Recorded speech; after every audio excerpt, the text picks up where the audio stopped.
প্রিয় দর্শক, কেমন আছেন? আশা করছি ভালো আছেন। চ্যানেল 16 এর পক্ষ থেকে আপনাদের সবাইকে শুভেচ্ছা। শুরু করছি আমাদের নিয়মিত অনুষ্ঠান ডায়ালগ ফর ডেমোক্রেসি। বাংলাদেশের বিভিন্ন ইস্যু নিয়ে আজকে আপনাদের সাথে কথা বলবো। আপনারা কমেন্টস করবেন, সেগুলো আমরা দেখানোর চেষ্টা করব এবং সেই বিষয়টি নিয়ে আলোচনা করার চেষ্টা করব। আমাদের আজকের অতিথি, তাকে আমাদের সাথে যুক্ত করে নিচ্ছি। তিনি হচ্ছেন জনাব রাশেক রহমান, আওয়ামী লীগ নেতা। আমরা তাকে, কেমন আছেন আপনি? কি অবস্থা? আপনাকে দেখতে খুব ভালো লাগছে, আজকে একটু ফুরফুরে মনে হচ্ছে মন। সালাম আলাইকুম। আমি ভালো আছি, আপনার ভালো আছেন? জি জি জি, ভালো আছি ফুরফুরে আমরা। জি। আছি, চলছে। আচ্ছা, গুড গুড গুড গুড। আমাদের অনুষ্ঠান হচ্ছে ডায়লগ ফর ডেমোক্রেসি। আপনাকে আমরা এর আগেও কয়েকবার পেয়েছি, খুবই ভালো লেগেছে এবং বেশ কিছু কথা আপনার কাছ থেকে শুনতে চাই। দর্শক মন্ডলী আমাদের সাথে এখানে যারা যুক্ত হবেন তারাও বিভিন্ন কথা বলবেন, সেগুলো নিয়ে আপনার সাথে কথা বলার চেষ্টা করব। আমাদের আজকের বিষয় হচ্ছে সমসাময়িক রাজনীতি। প্রিয় দর্শক, আমাদের এই অনুষ্ঠানটি সরাসরি সম্প্রচার করা হচ্ছে চ্যানেল 16 থেকে, চ্যানেল 16 এর ইউটিউব থেকে, এবং আমাদের ফেসবুক পেজ রয়েছে, সেখান থেকেও সরাসরি সম্প্রচার করা হচ্ছে। আপনারা যারা আমাদের সাথে যুক্ত হবেন, আপনারা প্লিজ কাইন্ডলি আমাদের লাইভটি একটু শেয়ার করে দেবেন, তাহলে অন্য দর্শক বৃন্দ আমাদের অনুষ্ঠানটি দেখতে সুবিধা হবে বা দেখতে পারবে। আর যারা লাইক করবেন, শেয়ার করবেন, ফেসবুক পেজে যারা আছেন তাদেরকেও আমাদের পেজে সংযুক্ত হওয়ার জন্য ধন্যবাদ জানাচ্ছি। ইউটিউবে যারা যুক্ত হচ্ছেন তাদেরকেও অসংখ্য ধন্যবাদ জানিয়ে আমরা জনাব রাশেক রহমান সাহেবের কাছে আজকে কিছু কথা শুনবো বর্তমান রাজনৈতিক অবস্থা নিয়ে। আমাদের দেশে যেমন সংস্কার কার্যক্রম চলছে, গত 10 মাসে সংস্কারের এখন কি অবস্থা, সংস্কার আদৌ প্রয়োজন আছে কিনা, সংস্কার হলে কি হবে, না হলে কি হবে, সেই বিষয়গুলো আমরা জানতে চেষ্টা করব। আরেকটি বিষয় জানতে চেষ্টা করব, সেটি হচ্ছে বর্তমান আওয়ামী লীগের অবস্থা কি, তাদের মধ্যে কি ধরনের ঐক্য বিরাজমান আছে, অথবা তাদের কর্মসূচি কি, অতীতে তারা কি করেছেন, আগামীতে কি করবেন। আওয়ামী লীগকে রাজনৈতিকভাবে নির্বাচন কমিশন নিষিদ্ধ করেছে, নিবন্ধন বাতিল করেছে এবং কর্মকাণ্ড নিষিদ্ধ করা হয়েছে, রাজনৈতিক কর্মকাণ্ড। সেইটি আর হচ্ছে যে আওয়ামী লীগের 23শে জুন, আপনারা জানেন গত 23শে জুন আওয়ামী লীগের 76তম প্রতিষ্ঠা বার্ষিকী ছিল। সারা পৃথিবীতে বা বাংলাদেশে সেটি কি ধরনের, কেমন ভাবে, কিভাবে পালিত হয়েছে, সেই বিষয়টি আমরা জানতে পারবো। আওয়ামী লীগের বর্তমান অবস্থা কি, সেটিও জানার চেষ্টা করব। আর আমাদের প্রধান নির্বাচন কমিশনার যিনি রয়েছেন, তিনি প্রধান উপদেষ্টার সাথে সাক্ষাৎ করেছেন। সেই সাক্ষাতের কারণ কি, অনেকে ভাবছেন যে আগামীতে ফেব্রুয়ারিতে যে নির্বাচনটি, নিশ্চয়ই তাদের সাথে সেই কথা হয়েছে। এবং বিএনপির নেতা তিনি সালাউদ্দিন আহমেদ, তিনি বলেছেন যে হ্যাঁ, কি কথা হয়েছে প্রধান উপদেষ্টা এবং সিইসির মধ্যে, সেটি প্রকাশ করা হোক। এই বিষয়গুলো আমরা কথা বলবো, এগুলো নিয়েই কথা বলবো। নতুন বাংলাদেশ ঘোষণা করা নিয়ে এক ধরনের বাকযুদ্ধ চলছে। 3টি জাতীয় দিবস ঘোষণা করা হয়েছে এবং সেই 3টি জাতীয় দিবস নিয়ে নতুন বাংলাদেশ, একটি 8ই আগস্ট করা হয়েছে, কেউ বলছেন না এটা 5ই আগস্ট করতে হবে। সেই বিষয়টি নিয়েও আলোচনা হতে থাকবে। যুক্ত হয়েছেন এরই মধ্যে আমাদের সাথে কেউ কেউ, অনেকেই যুক্ত হয়েছেন। আপনাদের সবাইকে শুভেচ্ছা জানাচ্ছি। কিছু সময় রাশেক ভাই আমি নিয়েছি, দর্শক মন্ডলী যারা যুক্ত হতে চাচ্ছেন যুক্ত হয়েছেন, সেই জন্য একটু সময় নিলাম। এবার আপনি বলুন যে আমাদের বর্তমান যে সংস্কার কার্যক্রম চলছে, গত 10 মাসের সংস্কারের কোনো কার্যক্রম আমরা হতে দেখি নেই বা বাস্তবায়ন হতে দেখি নেই। আবার কেউ কেউ বলছেন যে সংস্কারের নামে কিন্তু খাওয়া দাওয়াই হচ্ছে খুব বেশি। মানে আলোচনায় যখন বসেন, বিভিন্ন হোটেল রেস্টুরেন্ট থেকে তারা খাবার নিয়ে আসেন এবং খাওয়া দাওয়া পরিমাণ হচ্ছে অনেক বেশি, কিন্তু সংস্কার আদৌ আসলে কিছু হচ্ছে না। আপনার মন্তব্য একটু জানতে চাই। আপনাকে ধন্যবাদ। আমি আহ, আপনার এই চ্যানেলের প্রথম যেবার আসলাম, সে অনুষ্ঠানে আমি একটা কথা বলেছিলাম, সংস্কার আপনি যেখানেই করেন, যেভাবেই করেন, দিনের শেষে সংস্কারের পিছনে যে মানুষগুলো, তাদের ভিতরে সংস্কার না হলে আসলে কোনো লাভ নাই। এই কথাটা আমি বলছি এই কারণে যে at the end of the day, আপনি যদি ঐতিহাসিকভাবে অ্যাডলফ হিটলারের রাজনৈতিক যে অভিযাত্রা, এটাকে যদি আমলে নেন, বিশ্লেষণ করেন, অথবা মুসোলিনির যে রাজনৈতিক উত্থান, সেটাকে যদি আপনি বিশ্লেষণ করেন, বা for that matter Julius Caesar, আরো যদি পিছনে চলে যান রোমান সাম্রাজ্যে, তাহলে প্রত্যেকের ভিত্তি কিন্তু জনপ্রিয়তাই ছিল। তারা প্রত্যেকে মারাত্মক রকম জনপ্রিয় এবং নেতা হিসাবে সফল ছিলেন। কিন্তু এই জনপ্রিয়তাকে ব্যবহার করে তারা ইতিহাসের খাতায় নিজেদেরকে স্বৈরাচার, ডিকটেটর হিসেবে যে প্রতিষ্ঠিত করেছেন, জি তো সেই সময়ে কি আইন কানুন কিছুই ছিল না? ছিল। বা একটা রাজনৈতিক কাঠামো কি ছিল না? হ্যাঁ ছিল। কিন্তু ব্যক্তি নিজে যে সিদ্ধান্ত নিবেন সুযোগ পাওয়ার পরে, সেটার উপরে ভিত্তি করেই কিন্তু রাজনৈতিক আবহাওয়াটা প্রতিষ্ঠিত হবে বা বিরাজমান হবে। সেজন্য আমি বলছি যে সংস্কার নিয়ে ওনারা কি আলাপ করছেন সেটা বড় কথা না, কিন্তু পরবর্তীতে যাদের হাতে দেশ শাসন করার দায়িত্ব যাবে তাদের মনে আসলে কি আছে সেটার উপরেই সংস্কারের সাফল্য নির্ভর করবে। কারণ আমি যদি এভাবে একটা উদাহরণ দিতে চাই যে let's say BRDB, Bangabandhu Sheikh Mujibur Rahman বিআরডিবির উপরে প্রচন্ড রকম জোর দিয়েছিলেন, সংস্কার করেছিলেন, তাকে ক্ষমতায়িত করেছিলেন। বঙ্গবন্ধু শেখ মুজিবুর রহমানের আরেকটা অবদান বলতে চাই, পেট্রো বাংলা যেটাকে আমরা চিনি, হ্যাঁ, সে পেট্রো বাংলা প্রতিষ্ঠিত হওয়ার পিছনে তার যে দূরদর্শিতা ছিল। এখন দেশ 54 বছর পার হয়ে গেছে, বিআরডিবি হয়েছে একটা দুর্নীতির আখড়া, এটা তার বঙ্গবন্ধু চান নাই। পেট্রো বাংলা হয়েছে একটা অক্ষমতা এবং পারঙ্গমহীনতার একটা প্রকৃষ্ট উদাহরণে রূপান্তরিত হয়েছে। অর্থাৎ পেট্রো বাংলার যে দায়িত্ব ছিল যে বাংলাদেশের নিজস্ব খনিজ সম্পদকে আহরণ করা এবং বাংলাদেশের মানুষের জনকল্যাণে তাকে কিভাবে প্রবাহিত করা যায় সেই জায়গাটাকে নিশ্চিত করা, এবং জি বিদেশি এবং দেশি যেই জ্ঞান বিজ্ঞানের যে মিথস্ক্রিয়ার জায়গা সেখানে একটা সমন্বয় এনে বাংলাদেশের মানুষের প্রাচুর্য বা সমৃদ্ধির জায়গাটাকে নিশ্চিত করা, সেই জায়গায় তো খুব যে সফল হয়েছে তা কিন্তু না। ঠিক আছে, এটা একটা উদাহরণ। আবার দেখেন, হুসেইন মোহাম্মদ এরশাদ স্বৈর শাসক ছিলেন, দীর্ঘ 9 বছর তিনি বাংলাদেশকে স্বৈর শাসক হিসেবে শাসন করেছেন। তিনি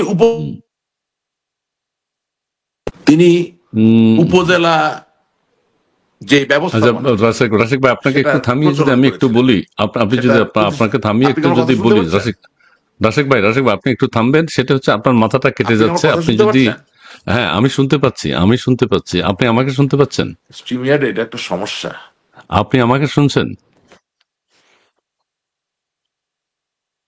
মুন্না? আমাদের সাউন্ড সিস্টেমে কোনো সমস্যা হচ্ছে? প্রিয় দর্শক, আমাদের হ্যাঁ সাউন্ডে একটু সমস্যা হচ্ছে, আমরা সেটি ক্লিয়ার করার চেষ্টা করছি। মিজানুর রহমান, অনেক অনেক ধন্যবাদ। প্রিয় ইসমাইল ভাই, আপনাকে অনেক ধন্যবাদ। আমরা কমেন্টস গুলো একটু পড়ে নিই। আমাদের রাশিক ভাই নিশ্চয়ই এরই মধ্যে আবার যুক্ত হবেন। বনি আব্রাহাম, আসসালামু আলাইকুম ইসমাইল ভাই। সংস্কার তো কোনোদিন শেষ হবে না।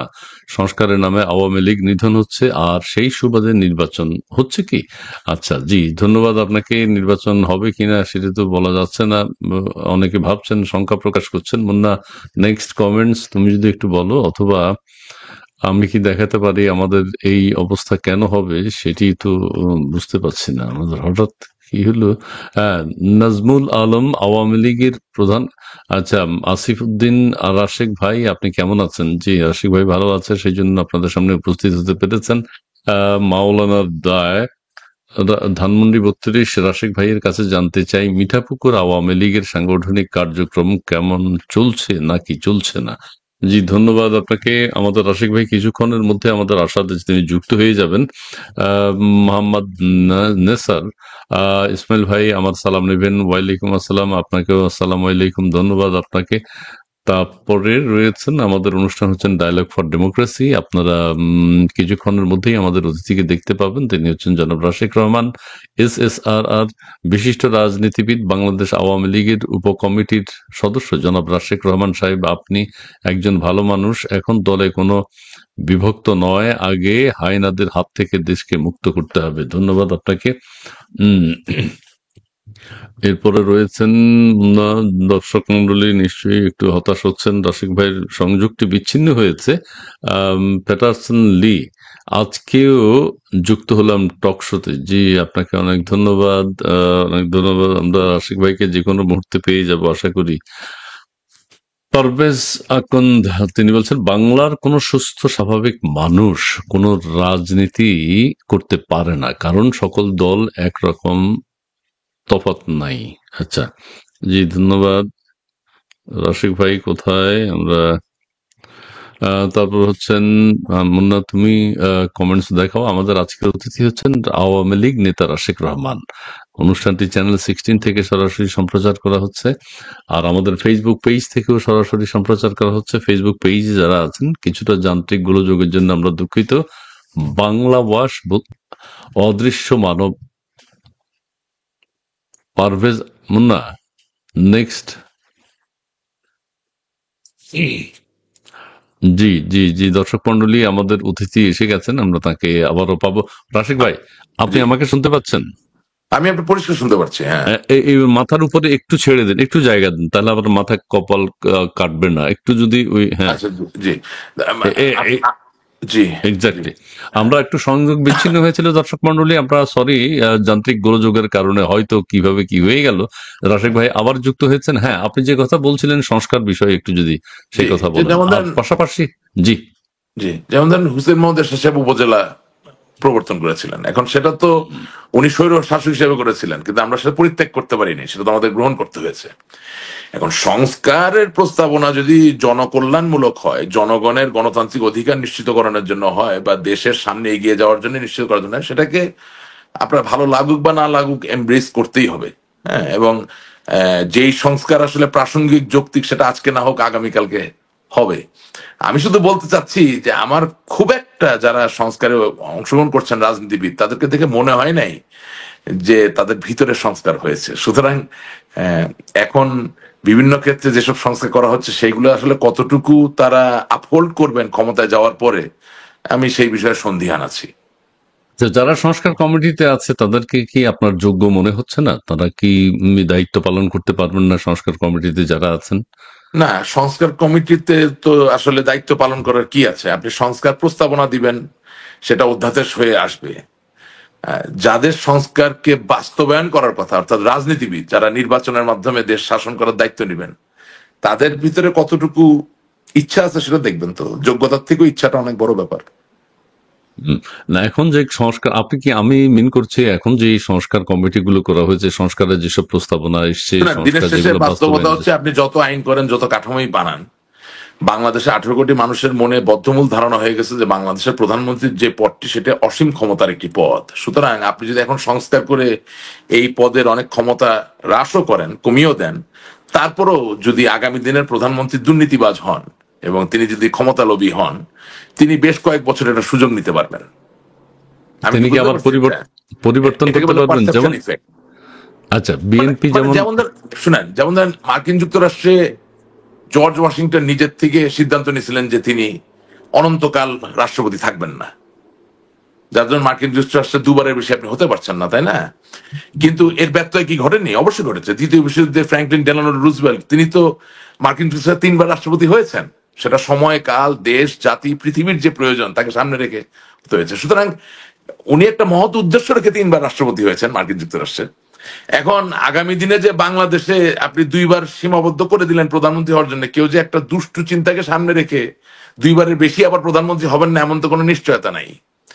যদি না দেশবাসী, রাজনৈতিক দল, রাজনৈতিক নেতাকর্মী সকলের ভিতরে ওই পরিবর্তন না আসে, তার মানে হচ্ছে যে দুশ্চরিত্রের যে রাজনীতি, সেই দুশ্চরিত্রের রাজনীতিতে কোন সংস্কার করে পরিষ্কার করবেন?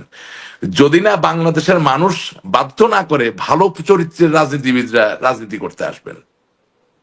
আচ্ছা, এখন তো এতদিন রাজনৈতিক দলগুলো বিএনপি ছাড়া সবাই কিন্তু একটা ঐকমত্যে এসেছিল যে হ্যাঁ, 2 বছরের বেশি প্রধানমন্ত্রী হতে পারবে না। বিএনপি দ্বিমত করেছিল যে এটা আনলিমিটেড থেকে যাক।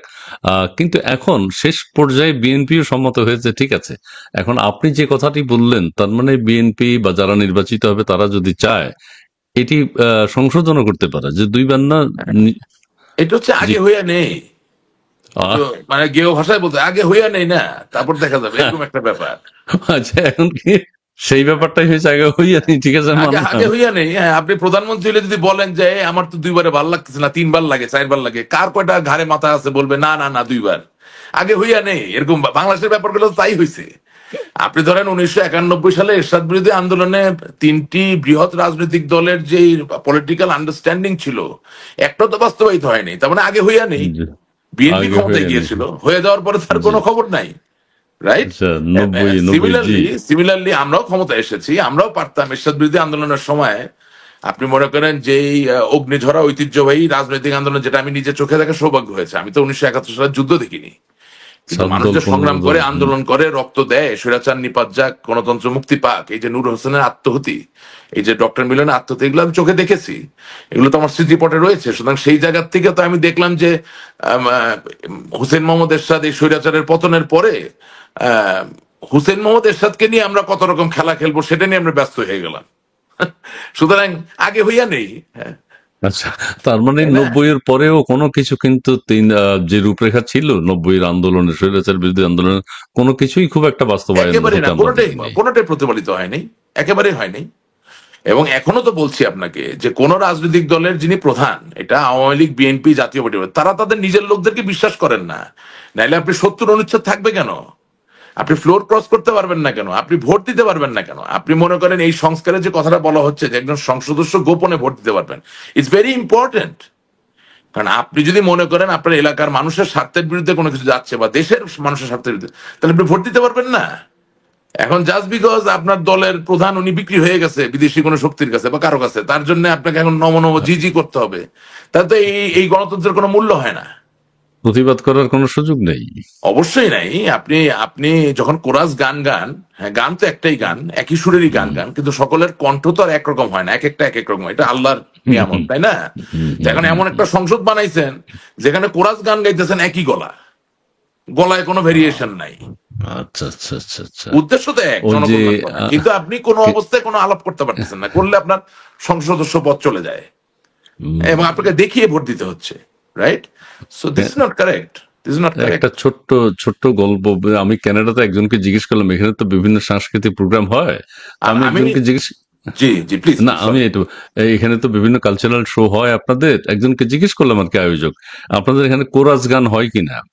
তো সে বললো যে হ্যাঁ হয়, কোরাস যখন শুরু হয় সবাই মঞ্চে চলে আসে, দর্শক আর কেউ থাকে না, আমরা নিজেরা নিজেরাই গাই, জি দর্শক আর থাকে না, সবাই স্টেজে চলে সত্যি আসে, জায়গা, জি। সবাই মিলে ওই যে আমরা কোরাস বিশাল বড় ওস্তাদজির মতো আর কি, হারমোনিয়াম নিয়ে বসছে, গান গাওয়া শুরু করছে সন্ধ্যা 6টার দিকে, রাত্রে 1টা উঠে দেখে যে আর কেউ নাই, শুধুমাত্র একজন লোক বসে আছে। তো উচ্চাঙ্গ সঙ্গীতের উনি তো ওস্তাদ, বলে যে তুমি একমাত্র বোধহয় উচ্চাঙ্গ সঙ্গীত বুঝো। বলে না হুজুর, ওই মাদুরটা আর হারমোনিয়ামটা আমার, আপনি শেষ করলে আমি নিয়ে বাড়িতে যাইতে পারি, ওরকম হয়েছে অবস্থা। আর আমি যা, আমি আপনাকে এতটুকু বলতে চাই যে I sincerely and in a very dedicated fashion love my country. Okay, at the end of the day, it is an integral part of my identity. And not only that, I love Awami League. Awami League is an integral part of my identity. যে যাই বলুক, যে অবস্থায় হোক, আওয়ামী লীগ আমি করি, এর এই বাস্তবতার বাইরে আর কিছু নেই, এটাই বাস্তব। আচ্ছা, সেই জায়গা থেকে আমি মনে করি যে যদি আল্লাহ আমাকে রক্ষা করেন, আমি এইভাবে বলতে চাই, যদি পৃথিবীর সবচেয়ে খারাপ মানুষও কোনো ভালো প্রস্তাবনা দেয়, আওয়ামী লীগের বুদ্ধিদীপ্ত জায়গা থেকে উচিত সেই প্রস্তাবনাটাকে সমর্থন দেওয়া। এগুলো কি মিস করেছেন অতীতে আপনারা? না, আমি বলছি, যেমন ধরেন এই যে সংস্কার কাণ্ডে যেটা বিএনপি একমত হচ্ছে না, সেখানে আওয়ামী লীগের এক হওয়া উচিত, জনগণের দেখা উচিত যে জনগণের জন্য যে সংস্কারটা ভালো সেখান থেকে আওয়ামী লীগ বিচ্ছিন্ন নয়। এর মানে এই নয় যে আপনি ইউনূস সরকারের বিরুদ্ধে প্রতিবাদ করবেন না, এর মানে এই না যে আপনি ইউনূস সরকারের বিরুদ্ধে আন্দোলন করবেন না, এর মানে এই এখন না তো যে আপনি বাংলাদেশের স্বাধীনতার কথা ভুলে যাবেন, তা না, একেবারেই না। এর মানে এই নয় যে আপনি বঙ্গবন্ধুর আদর্শকে পুনরুজ্জীবিত করবেন না বা প্রতিষ্ঠিত করবেন না। কিন্তু আমি যেটা বলতে চাচ্ছি যে মার্টিন লুথার কিং, তিনি মার্কিন যুক্তরাষ্ট্রে যখন কৃষ্ণাঙ্গের অধিকারের জন্য আন্দোলন করছেন, তাকে অনেকেই বিচ্ছিন্নতাবাদী হওয়ার প্রস্তাব দিয়েছিল, কিন্তু তিনি বলেছিলেন যে no, I will fight the system by being within the system. অর্থাৎ এই প্রক্রিয়ার মধ্যে থেকেই আমি এই প্রক্রিয়ার বিরুদ্ধচারণ করব, যাতে আমাকে কেউ বলতে না পারে যে আমি বিরুদ্ধচারণ করছি বা আমি গেরিলা যুদ্ধ করছি। তার মানে আপনার যদি কেউ জোর করে ঠেলেও দেয় দূরে, আপনি যাবেন না, আপনি তো রাজনীতিবিদ, আপনি দেশের মানুষের জন্য রাজনীতি করেন, আপনি গায়ের জোর দিয়ে ঠেলে এসে বলবেন যে না, আমি মনে করি এটা সঠিক, এটা বেঠিক, এটা করা উচিত, এটা করা উচিত না। প্রবলেম হচ্ছে যে আমরা তো বাংলাদেশের মানুষের ভবিষ্যৎ করার জায়গাটা থেকে সম্পূর্ণ নিজেদেরকে বিচ্ছিন্ন করে ফেলতেছি। আমরা মনে করতেছি যে ইউনূস সরকারের প্রতিবাদ করা মানে আমি মতামত দিতে পারবো না, আমি মনে করতেছি ইউনূস সরকারের বিরুদ্ধাচরণ করা মানে আমি বিকল্প কোনো প্রস্তাবনা দিতে পারবো না। ব্যাপারটা তো ওরকম না।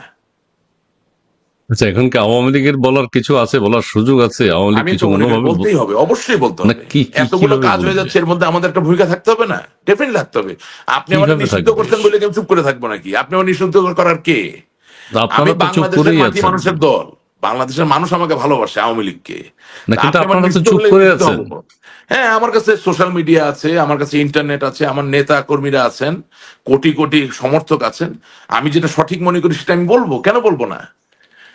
খন্দকার ইসমাইল আমাকে এসে বললো রাশেক রহমান আপনি নিষিদ্ধ, তা আপনি বললে হয়ে গেল? এটা তো আমার গড গিভেন রাইট। আপনি আমাকে নিষিদ্ধ করবেন কিভাবে? আপনি একরকম বলছেন, কিন্তু আপনাদের নেতারা, শীর্ষ নেতারাও তো কথা বলছেন, শীর্ষ নেত্রীও কথা বলছেন। সেগুলো কি আপনাদের, সেগুলোর মধ্যে না, কোনো আমি তো ঘাটতি শুনে কি আপনি লক্ষ্য করেন? আপনার অনুষ্ঠানে আসি একজন নিতান্তই আওয়ামী লীগের সমর্থক এবং কর্মী হিসাবে, আমি আমার মনের কথাটা বললাম। যেখানে নৈতিক কোনো অবস্থান নাই, যেখানে নৈতিক কোনো দৃঢ়তার জায়গা নাই, যেখানে ঐতিহাসিকভাবে একে মানিয়ে নেওয়ার কোনো সুযোগ নাই, সেখানে আমি আওয়ামী লীগকে আপনি নিষিদ্ধ করছেন, আমি চুপ হয়ে গেলাম কেন? কোনোদিনও না, প্রশ্নই আসে না। ইয়েস, আমি একদিকে আওয়ামী লীগের কার্যক্রম নিষিদ্ধ করার প্রতিবাদ যেমন করব, ঠিক একই সাথে বাংলাদেশের আগামী দিনের ভবিষ্যৎকে গড়ে তোলার ক্ষেত্রে আপনি যে পদক্ষেপগুলো নিচ্ছেন সেগুলোকে নির্দিষ্টভাবে, সুনির্দিষ্টভাবে প্রতিবাদ করব, বা তার সাথে কোনো জায়গায় একমত হলে আমি বলবো যে এটার সাথে আমি একমত। আপনি আমার ব্যাপারটা বুঝতে পারছেন? মানে আমি একটু, হুম।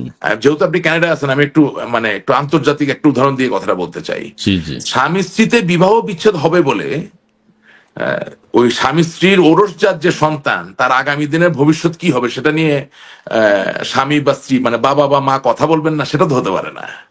বিবাহ বিচ্ছেদ হতে পারে, এখন গন্ডগোল আমরা হতে পারে, মামলা মোকদ্দমা আমরা হতে পারে। হতে পারে, কিন্তু আমরা যেটা দেখতে পাচ্ছি, আওয়ামী লীগের তো নিবন্ধন নেই, রাজনৈতিক কোনো কর্মসূচি নেই। No, এখন আপনি সোশ্যাল মিডিয়ার কথা বলছেন। শুনেন, আওয়ামী লীগের রাজনৈতিক কর্মসূচি নাই, সেটা তো আমাদেরকে নিশ্চিত করতে হবে। রাজনীতি তো আর গোলাপ বিছানো কোনো কি বলে ক্ষেত্র পথ নয়, নয়। এটা কণ্টকাকীর্ণ একটা বাস্তবতা। সুতরাং আমরা যখন 15 বছর ক্ষমতায় ছিলাম তখন বিএনপি যে খুব সুবিধা করতে পেরেছে তা তো না। এখন ঘটনা হচ্ছে যে আপনি কেন রাজনৈতিক কর্মকাণ্ড করতে পারছেন না, সেটা তো আমাদের নিজস্ব উপলব্ধির একটা জায়গা থাকতে হবে। এখন ধরেন আমি যদি এইভাবে বলি যে 15 বছর, ধরেন কথার কথা বলছি, যে একটা কমিটিও যদি টাকার বিনিময় হয়ে থাকে, কমিটি বাণিজ্য হয়ে থাকে, এখন যিনি এই কমিটিটা বানিয়েছেন তাকেই যদি আপনি আজকের সংকটকালীন সময় নেতা হিসেবে রাখেন, তাহলে উনি ওই বিক্রি হয়ে যাওয়া কমিটির লোকের বাইরে অন্য কাউকে দিয়ে কি রাজনৈতিক কর্মকাণ্ড চালাতে যাবেন? যাবেন না। বা পারবেন? পারবেন না। তার মানে ওনার পূর্বের কৃত দুর্নীতি, পূর্বের কৃত অপকর্মকে ঢেকে রাখার জন্য বা লালন করার জন্য তিনি এমন সব কাজ এখন করবেন যে সত্যিকার যে রাজনৈতিক কর্মী সে বঞ্চিত হবে। এটাই বাস্তবতা। আপনি মনে করেন গতকালকে আমার রংপুর জেলায় একটা সভা হয়েছে ভার্চুয়াল, তা আমি তো দেখলাম সেখানে ওই কমিটি বাণিজ্য যারা করেছেন, আপনার মার্কার বাণিজ্য যারা করেছেন, তারাই বহাল তবিয়তে আছেন। এখন আমার কথা হচ্ছে, আমি কাউকে বাদ দিতে বলি না, কারণ আওয়ামী লীগ তো করে হাজার হলো, কিন্তু বাস্তবতা কি? যিনি কমিটি বাণিজ্য করেছেন, যিনি নৌকা মার্কা বিক্রি করেছেন, তারে দিয়ে যদি আপনি কোনো কর্মীর কাছে পাঠান, হুম, হুম। আপনি কি মনে করতেছেন যে উনি রাজনৈতিক কর্মসূচিতে অংশগ্রহণ করবে? Not at all. এবং এটা এটা প্রতিনিয়ত আমরা এটা মুখোমুখি হচ্ছি। আচ্ছা, এবং এখন এখন এই যে দুই একটা কমেন্টস আমি এখানে দেখেছি, কেউ বলছে আপনি পলাতক নেতা, কেউ হ্যাঁ আবার হ্যাঁ, বলছে জি যে জি। আমি শেষ করি, কেউ বলছে আপনি পলাতক নেতা, কেউ বলছে আপনি দেশে থাকছেন না কেন, নেতৃত্ব দিচ্ছেন না কেন, অথবা অতীতে আপনার পক্ষ থেকে কোনো ভূমিকা আওয়ামী লীগের পক্ষে ছিল না কেন, এখন আপনি কথা বলছেন। এখন এখন কি অনেক, আবার কেউ কেউ বলছেন, এটা আপনার কথাবার্তা শুনে যেটা মনে হয় আপনি কি আওয়ামী লীগে আছেন, সেই বিষয়টি যদি আপনি একটু পরিষ্কার আচ্ছা, করেন। আমি আবার বলছি যে 100% আওয়ামী লীগই তো আছি, অন্য কোন দল করব? পারিবারিক ভাবে আমি তো আওয়ামী লীগের, এবং আচ্ছা। যে পরিমাণ শ্রম আমি এই দলের জন্য দিয়েছি, আর যাই হোক আমি তো নাফরমান না বা বিশ্বাসঘাতক না, কিন্তু আমাদের দলে হয়ে গেছে, যেমন ধরেন কিছুদিন আগে আপনার অনুষ্ঠানে আমি কিছু কথা বললাম ওবায়দুল কাদের সাহেবকে নিয়ে, হুম, হুম। আবার শারমিন চৌধুরী তার প্রোগ্রামে বললাম। এখন ওবায়দুল কাদের কি আওয়ামী লীগ নাকি? ওবায়দুল কাদের আওয়ামী লীগের সাধারণ সম্পাদক, সে আওয়ামী লীগের সাধারণ একজন সম্পাদক। কর্মী, নেতা এবং সাধারণ সম্পাদক। তা আমি ওবায়দুল কাদেরের কৃতকর্ম নিয়ে কথা বলা মানে তো আমি আওয়ামী লীগের বিরুদ্ধে কথা বলা না। সেটা তো আমি কোনো রাজনৈতিক দলেই নেই। এখানে এখানে দর্শক যারা কথা বলেন তাদের সম্মান দিবেন। অনেক দর্শক আছেন গভীরে ঢুকতে চান না, এটা বলা লাগে বলে দিলেন, গালি দেওয়া যায় গালি দিয়ে দিলেন। So if that suits there purpose, that's another thing. আমি ওই জায়গায় একদম সময় নষ্ট করতে চাই না। আমি একটা জায়গা খুব পরিষ্কার করতে চাই, জি জি বঙ্গবন্ধু বাংলাদেশের জন্য অবশ্যই অবশ্যই প্রাসঙ্গিক। বঙ্গবন্ধুকে অস্বীকার করে যিনি বিএনপি করেন তিনিও বেশি দিন টিকবেন না। বলবো কেন? কারণ যেই মুক্তিযুদ্ধ তাকে যদি আপনি অস্বীকার করেন, যে বঙ্গবন্ধুর কারণে মুক্তিযুদ্ধ সেটাকে যদি অস্বীকার করেন, তাহলে জিয়াউর রহমান কোথায়? উনি কি বাতাসে তলোয়ার নিয়ে যুদ্ধ করছিল?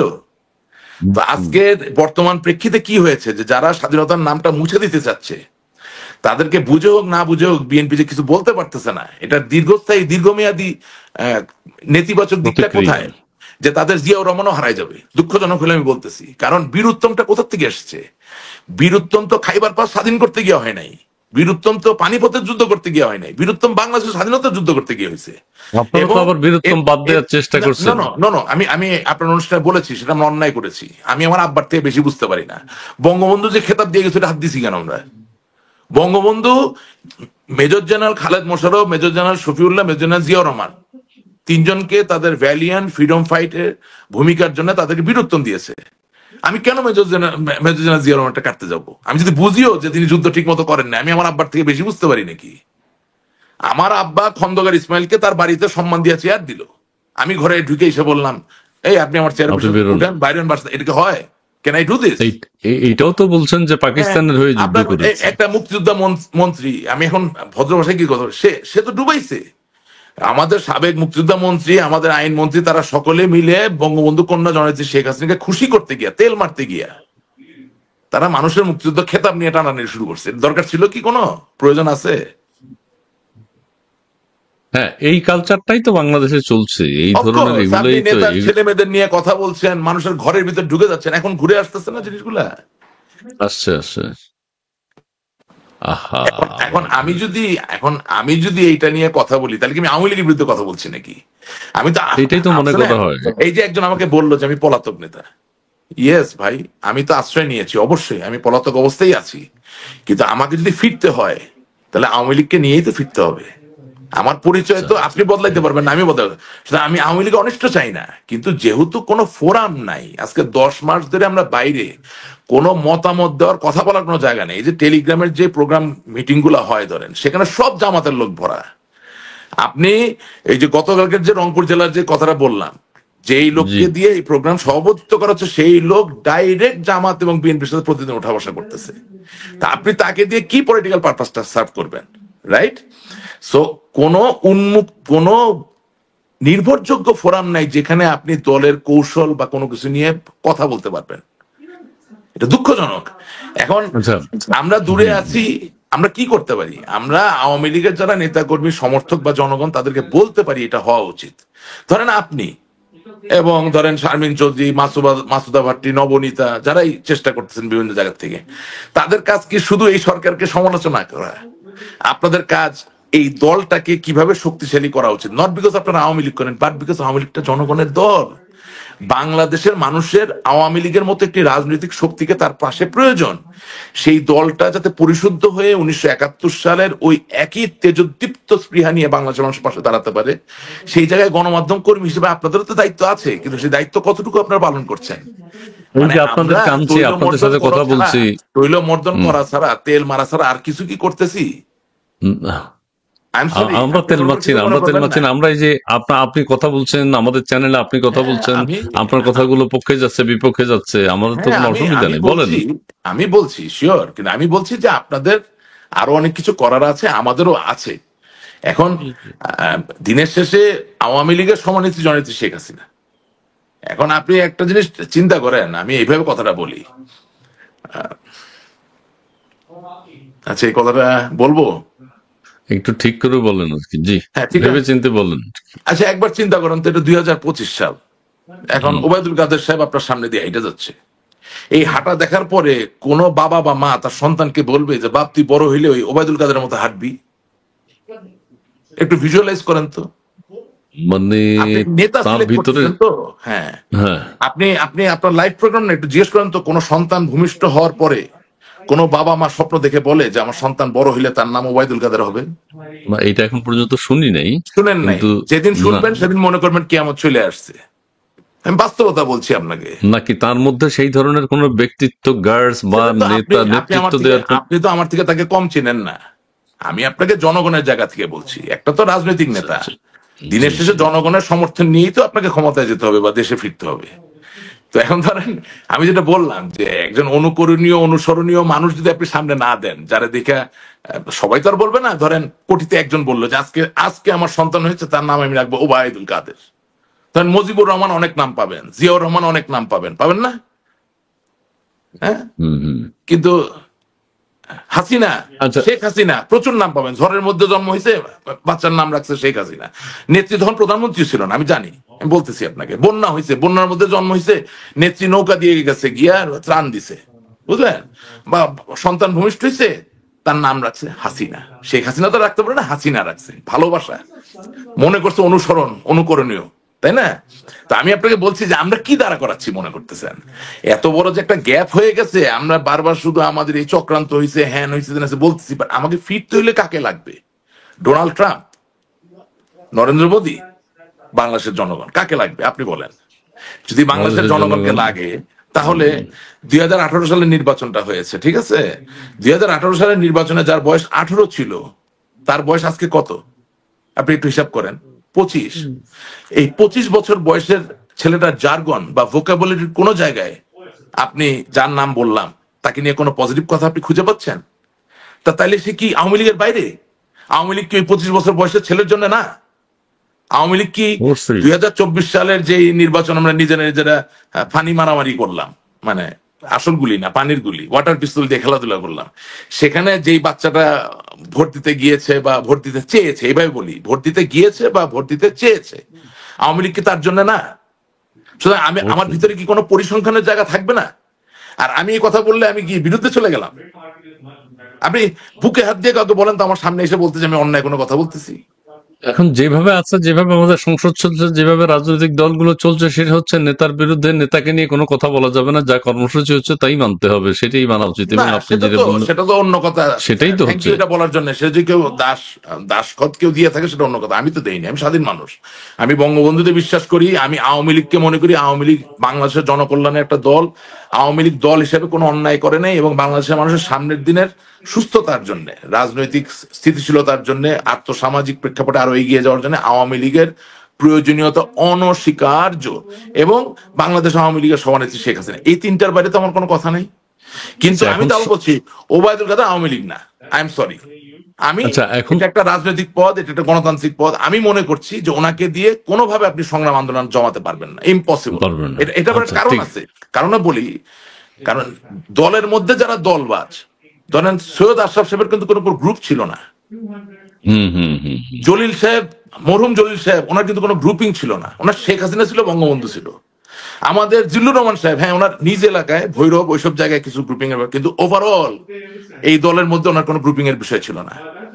কিন্তু পরবর্তীতে যিনি সাধারণ সম্পাদক, তিনি গ্রুপিং এর এত তীব্রতা প্রদর্শন করলেন যে আজকে এই সংকটের সময় উনি যখন দায়িত্ব পালন করছেন, উনি কি ওই গ্রুপিং এর বাইরে আসতে পারতেছেন?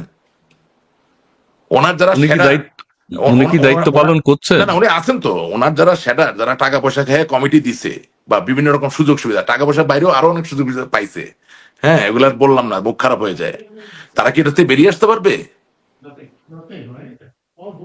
আপনি কি পারবেন উজ্জীবিত করতে? হচ্ছে, আপনাকে জিজ্ঞেস করি, আপনার দরকার নেই আওয়ামী লীগ করার, আপনি তার যে কোনো একটা বক্তৃতা বা বক্তব্যে আপনি উজ্জীবিত হয়েছেন, আপনি ভালো কোনো আচ্ছা ভবিষ্যৎ দেখতে পাচ্ছেন? এই পয়েন্টটাই আমি আসি। বাংলাদেশের কোন নেতা নেত্রীর বক্তব্যে কি কোনো ছেলে মেয়ে উজ্জীবিত হয় বা ভবিষ্যতের কোনো হওয়া দিক দরকার। নির্দেশনা পায় হ্যাঁ, বা কোনো মোটিভেশনাল হ্যাঁ, স্পিচ থাকে, হ্যাঁ, কোনো হ্যাঁ। কথা থাকে সেরকম একটু আমি আমি এক্সাম্পল কোন? বলছি, আপনি জি যখন ধর্ম নিয়ে রাজনীতি করবেন তখন তার মোটিভেশনাল বক্তব্য দেওয়া লাগে না, তখন কাজটা সহজ হয়ে যায়। আপনি ধর্মান্ধ একজন ব্যক্তিকে আরো ধর্মান্ধ বানিয়ে দিচ্ছেন, সহজ, ঠিক আছে? আচ্ছা, আপনি যখন নিজের স্বাধিকার, সার্বভৌমত্ব, নিজের মুক্তির বিরুদ্ধচারণ করা কোনো দল নিয়ে কাজ করবেন, তখন কাজটা সহজ হয়ে যায়। আর যখন পিছিয়ে পড়ে থাকা লাঞ্ছিত মানুষকে উজ্জীবিত করে নিজের অধিকার প্রতিষ্ঠার আন্দোলন করবেন, যেটা আওয়ামী লীগ করছে, সেখানে অবশ্যই ওই ধরনের মোহিত করার বক্তব্য দেওয়ার নেতাদের প্রয়োজন। তাহলে আমি আপনাকে প্রশ্ন করি, বাংলাদেশে ভালো বক্তব্য দেওয়ার লোক কি হারিয়ে গেছে? তারা নাই কেন আওয়ামী লীগের ফোর ফ্রন্টে, প্রথম সারিতে নাই কেন? আমি আপনাকে জিজ্ঞাসা করছি, আপনি অন্য বড় নেতাদেরকে জিজ্ঞাসা করেন না, তারা উত্তর দেখ। আপনারা এখানে যারা এসে কথা বলে তাদের কথা নিয়ে শুধু আপনি নির্মোহভাবে একটা পরিসংখ্যান ছাড়বেন যে ওনার কথা বলার মান কেমন, গালিগালাজ বাদ দেন, নেন না। আমরা তো রাজনীতির সবচেয়ে বড় কথা যেটা, সেটা হচ্ছে যে মানুষ তো কথা দিয়ে যুদ্ধ লাগিয়ে দিতে পারে, যুদ্ধ শুরু করে দিতে পারে। সেই কথা বলার যারা লোক, যারা মানুষকে বোঝাবে যে আওয়ামী লীগ কেন, বাংলাদেশ কেন, ধর্মনিরপেক্ষতা কি, সমাজতন্ত্র কি, গণতন্ত্র কি, সামাজিক ন্যায় মর্যাদার ব্যাপারটা কি, মুক্তিযুদ্ধের চেতনা কি, সেই লোক কোথায়? আপনার প্রোগ্রাম তো আমি দেখি, আইসার ক্ষমতা ছাড়া তো আর কোনো আলাপ নাই। না অমুকে এখন এই গলি ফুটাইছে, অমুকে মারছে, ক্ষমতা যাইতে হবে, ফিরবো, হ্যান হবে, ত্যান হবে, এই চলতেছে। This is not acceptable, this is not আচ্ছা হাউ ইট এখন ওয়ার্কস। আচ্ছা, দিস ইজ নট অ্যাকসেপ্টেবল। আপনাকে আমি এই মুহূর্তে আরেকটা কথা যুক্ত করতে চাই। হ্যাঁ, অতীতের আমাদের যে রাজনীতিবিদরা এখন এক্সিস্ট করছেন, বা অতীতেও যারা ছিলেন, ক্ষমতায় ছিলেন, ক্ষমতার বাইরে ছিলেন, ক্ষমতার বাইরে এখনো যারা আছেন, তারা ঠিক আছে বিচ্ছিন্নভাবে কথা বলে, কোন চরিত্র গঠন, আদর্শ নাগরিক কিভাবে হবে সেই ধরনের কোন দিক নির্দেশনা নতুন প্রজন্মের জন্য থাকে না কারো বক্তব্যে। এখন আমাদের প্রধান উপদেষ্টা যিনি হয়েছেন, অনেকে বলছেন যে তার কথায়, তিনি যে একজন নোবেল লরিয়েট, তার কথায়ও আগামী প্রজন্ম, শিক্ষার্থীরা কেউ যে উজ্জীবিত হবে, অথবা তার কাছ থেকে কিছু শিখবে, অথবা আন্তর্জাতিকভাবে তার বক্তব্য নিয়ে আলোচনা হবে। তিনি এমন স্পিচ দিলেন যেটা ইন্টারন্যাশনালি সবাই আলোচনা করবে, যা বাবা এটার উপর গবেষণা হচ্ছে। সেই ধরনের কোন কথা কি এখন আমাদের না প্রধান উপদেষ্টার কাছে শুনতে পাচ্ছেন? আমি আপনার সাথে 100% একমত। এবং যেহেতু সে নিজেকে অনুকরণীয়, অনুসরণীয় বানাতে পারছেন না, সেখানেই তো আওয়ামী লীগের সুবর্ণ সুযোগ। আমি কি, আপনি কি কোথাও দেখতেছেন যে আমি ক্ষতিকারক কোনো কথা বলতেছি? আওয়ামী লীগের যা আছে তা তো ওনার নাই। আওয়ামী লীগের 64 জেলার হাজার শত শত উপজেলা, হাজার হাজার ইউনিয়ন, প্রত্যেকটা ওয়ার্ডে তো রাজনৈতিকভাবে সচেতন নেতা আছে, কর্মী আছে, যারা মানুষকে বিমোহিত করতে পারে, যারা মানুষের হৃদয়কে আন্দোলিত করতে পারে, যারা মানুষকে উজ্জীবিত করতে পারে। কিন্তু এই সিদ্ধান্ত কি ডক্টর ইউনূস দিবে যে আমরা তাকে কাজে লাগাবো কিনা? এটা তো সিদ্ধান্ত আসতে হবে আমার দলের ভিতর থেকে। আমি তো সেটাই বলতেছি যে এটাই তো আমাদের সুবর্ণ সুযোগ। কারণ এই যে জুলাই আগস্ট আন্দোলনের কথা বলে 10 মাস উনি মব ভায়োলেন্স ছাড়া, মানুষকে হত্যা করা ছাড়া, মানুষকে ব্যথা দেওয়া ছাড়া, নির্যাতন করা ছাড়া, কষ্ট দেওয়া ছাড়া আর কি উপহার দিতে পারছেন? তো সেই জায়গায় আমাদের একটা গ্যাপ তৈরি হলো না, সেখানে আমাদের একটা কাজ করার সুযোগ সেই হলো না। জায়গায় আমাদের ঠিক আছে, আপনাকে মিলিয়েই বলছেন, আপনারা কোনো কর্মসূচি আপনাদের নেতৃত্ব না, পর্যায়ে কোনো আলোচনা হয় আপনারা না? একজন কর্মী জিজ্ঞেস করছেন যে আমি কেন দেশে নাই। আচ্ছা, প্রথম কথা হ্যাঁ, হচ্ছে আমি তো নামে নেতা ভাই, আমার পদ কি আওয়ামী লীগে? আমি কি? আমি জানি না আমি দেশে না আপনি থাকাতে কি। কিছু যায় আসে না, যারা থাকলে যায় আসে, তারা কোথায়? অথবা যিনি আচ্ছা, বলতেছেন, অথবা জি, যিনি বলতেছেন, তিনি যদি, আমি তাকে রেসপেক্ট রেখে, এটা একটা মিথস্ক্রিয়া হচ্ছে আপনার অনুষ্ঠানে, তিনি যদি সুনির্দিষ্ট ভাবে বলতে পারেন যে হ্যাঁ আপনি আওয়ামী লীগের নেতা হিসাবে এই পদে থেকে এই কাজ করেছেন, এই ক্ষমতা, ভেরি গুড। সেটা তো না। আমি আওয়ামী লীগের পক্ষে কথা বলতাম কারণ আমি আওয়ামী লীগকে ভালোবাসি, আমার কোনো পদ নাই। হ্যাঁ, আমার একটা উপজেলা কমিটিতে ছোট একটা পদ আছে, ওটা তো অনেকেরই থাকে, মানে এগুলা নীতি নির্ধারণী পদ নয়। আমার জেলা কমিটিতে সদস্য পদ আছে, এটা নীতি নির্ধারণ। আমি হাজার হাজার, এই যে ডক্টর আব্দুস সোহান গোলাপ হাজার হাজার সহ সম্পাদক বানাইছি, যারে পাইছে তার কার্ড বানায়, আওয়ামী লীগের কর্মী নাকি কার্ড বানায়। আচ্ছা, গোলাপ সাহেব এখন কোথায়? গোলাপ সাহেব এখন কোথায়? জেলে জেলে। আমার কথা শেষ করতে দেন একটু। হ্যাঁ, আমার একটু শেষ করতে দেন। জি প্লিজ। এই যে কেন্দ্রীয় উপকমিটি, যেখানে ট্যালেন্টেড মেরিটোরিয়াস ছাত্রলীগের নেতা কর্মীদের থাকার কথা, যারা সুনির্দিষ্ট বিষয়ের উপরে কাজ করবেন, তাদের সেখানে হাজার হাজার লোককে ঢুকানো হয়েছে। এমন সব লোককে ঢুকিয়েছে যাদেরকে আমি বিশ্ববিদ্যালয়ের জীবনে চিনতাম, যারা আওয়ামী লীগের গালি পারতো, তারাও ঢুকছে, টাকা দিয়ে ঢুকে গেছে। এখন কথা হচ্ছে ওইটা তো নীতি নির্ধারণী পদ না। কিন্তু আমার কথা হচ্ছে যে যারা নীতি নির্ধারক, তারা যদি নীতি নির্ধারণের জায়গায় থাকেন, তাদেরকে তো দেশে আগে যেতে হবে। আমি নিজে সারেন্ডার করে নিচ্ছি। এখন আগামীকালকে যে আমাকে দায়িত্ব দেওয়া হয় যে এটা তোমার দায়িত্ব, আমি আজকে আপনার সামনে কথা দিয়ে গেলাম আমি দেশে যাব, গুড। ওকে, বাট আমাদের কথা বলার জায়গাটা কোথায়, ফোরামটা কোথায় আপনি বলেন? আমি যদি আজকে আপনাকে প্রতিষ্ঠা বার্ষিকী নিয়ে একটা কথা বলি, আমাকে তো অনেকে গালি মারবে, বাট কথাটা তো অযৌক্তিক হবে না। আপনি, আমি একটা ফেসবুকে লেখাটা পড়েছি, পড়েই আপনাকে বলছি, এবং আমি আমি খুব আশ্চর্য হয়েছি যে এটা কি মারাত্মক কথা, যে 1757 সালের 23শে জুন পলাশীর আম্রকাননে বাংলার শেষ স্বাধীন নবাব সিরাজউদ্দৌলা ইংরেজ ঔপনিবেশিক শক্তি এবং মির্জাফরের হাতে পরাজিত হন, এবং এই পরাজয়ের মধ্য দিয়ে বাংলার স্বাধীন সালতানাতের যেই জায়গাটা সেটা সেই সূর্য অস্তমিত হয়। অথচ জাগ্রত বাঙালির মাঝে বাঙালি মুসলিম এবং বাঙালি জাতিসত্তার মানুষদের স্বাধিকার, তাদের অধিকারকে প্রতিষ্ঠিত করার জন্য 1949 সালের 23 জুন আওয়ামী লীগ প্রতিষ্ঠিত হয়। কোথায়? পরাধীন বাংলায়, কারণ তখন আমরা পাকিস্তানের অংশ। কতগুলো 23শে জুন আমরা পালন করেছি ওই পরাধীন পাকিস্তানে এবং স্বাধীন বাংলাদেশে। আজ কি দুঃখের ব্যাপার, কি নির্মম পরিহাসের বিষয় যে যেই ইংরেজদের কাছে 23শে জুন 1757-তে আমরা স্বাধীনতা হারালাম, সেই ইংরেজদের মাঝে গিয়ে এই 23শে জুন আমাদেরকে ঘটা করে আওয়ামী লীগের প্রতিষ্ঠা বার্ষিকী পালন করতে হচ্ছে। অথচ আমার হিসাবে 30 থেকে 40 হাজার বাঙালি আওয়ামী লীগের নেতা কর্মী ভারতে অবস্থান করছে, কিন্তু ভারতে আমরা একটা অনুষ্ঠান করতে পারিনি। এটা আমার প্রশ্ন না, আমার কিছু যায় আসে না, আমি আওয়ামী লীগই করবো। কিন্তু যিনি মাঝামাঝি জায়গায় আছেন, আশার আলো দেখতে চান, তিনি যখন প্রশ্ন করেন যে ভারত আপনার পরম মিত্র, আপনি ভারতে একটা প্রতিষ্ঠা বার্ষিকী পালন করতে পারলেন না কেন? আপনার 40,000 নেতাকর্মী সেখানে আছে। যদি 40,000 নেতাকর্মীর হাতে ছোট ছোট একটা করে লাঠিও থাকতো, এটা প্রতীকী হইতো যে একটা করে বন্দুক নিয়ে দেশে ঢুকলেও তো দেশ দখল হয়ে যায়। নেতাকর্মীর সাহস পেত না? আপনার সাথে হিসাবটা মিলান, কেন হলো না বলেন? এখন হ্যাঁ, ওই কানাডা করছেন তো বুঝলাম, এরকম করে এগুলো দেখছি, কিন্তু আমি যেটা বলছি আপনি তো বুঝতে পারছেন ফলাফল, কনসিকুয়েন্সের ব্যাপার। আমার ভারতে বাংলাদেশ থেকে পালিয়ে যাওয়া ন্যূনতম 40,000 নেতাকর্মী আছেন। তাহলে আপনি ওখানে প্রতিষ্ঠা বার্ষিকীটা পালন করলেন না কেন? ভার্চুয়ালি করতেন, ফিজিক্যালি না করেন, ভার্চুয়ালি করতেন, অসুবিধা কোথায় ছিল বলেন? আচ্ছা, এবার আপনাকে বলি, নেতাকর্মী জায়গা থেকে বলছি। আমার নেত্রী, তিনি তো প্রচন্ড প্রাণনাশের ঝুঁকির ভিতর থাকেন, ঠিক আছে, ওনাকে বাদ দিয়ে কথাটা বলি। হ্যাঁ, উনি দিল্লিতে আছেন, নিরাপদ আছেন, উনি নিরাপদ থাকুক, এটাই আমরা চাই। উনি ওনার চেহারা দেখাতে পারছেন না, উনি অডিওতে বক্তব্য দিচ্ছেন, দ্যাটস ফাইন। তাহলে অন্য নেতারা চেহারা দেখায় না কেন? দলের যিনি সাধারণ সম্পাদক, তিনি যদি একটা ভিডিওতে এসে বক্তব্য দিতেন, তাহলে লোকে না বুঝতো ওনার চেহারায় কি জোরটা আছে। আপনি রাজনৈতিক নেতৃত্ব কি শুধু কথা বলা? চেহারার প্রয়োজন নাই? বঙ্গবন্ধুর দিকে তাকায় দেখছেন, মনে হইতো না যে সূর্য আলো টিকটায় টিকটায় পড়তেছে? কি চেহারা, কি দাঁড়াইতো, কি পশ্চাৎ, এগুলো কোনো মূল্য নাই ভাই। আপনি 2025 সালে আপনি সংকটকালীন একটা দলকে তার জায়গায় পুনঃপ্রতিষ্ঠিত করতে যাচ্ছেন, অথচ what is going on, you tell me. আমি আপনাকে জিজ্ঞাসা করছি, আপনি গণমাধ্যম কর্মী, আপনি তো কারো প্রশ্ন করলেন না। আমি তো আসলে লজ্জিত। আপনি তো ইন্ডিয়া কাউকে ফোন করে জিজ্ঞেস করলেন না যে আপনি 23শে জুন কেন আওয়ামী লীগের প্রতিষ্ঠা বার্ষিকী কলকাতায় করলেন না, কেন আপনি দিল্লিতে করলেন না? এই জন্যই যে আপনাদের দায়িত্ব কি আপনারা পালন করছেন? আপনি যেখানে ছিলেন আপনারা করেছেন, আমারে বলেন। আপনি যেখানে ছিলেন আপনারা করেছেন? ধরুন আমরা তো আওয়ামী লীগের সাথে সরাসরি জড়িত না। অবশ্যই করেছি। আমি তো আবার বললাম যে am I the policy maker?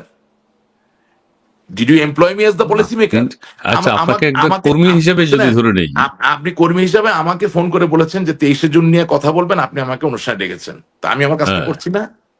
আমি তো পালিয়ে যাচ্ছি না, আমি আমার চেহারা দেখাচ্ছি না, I am doing my part.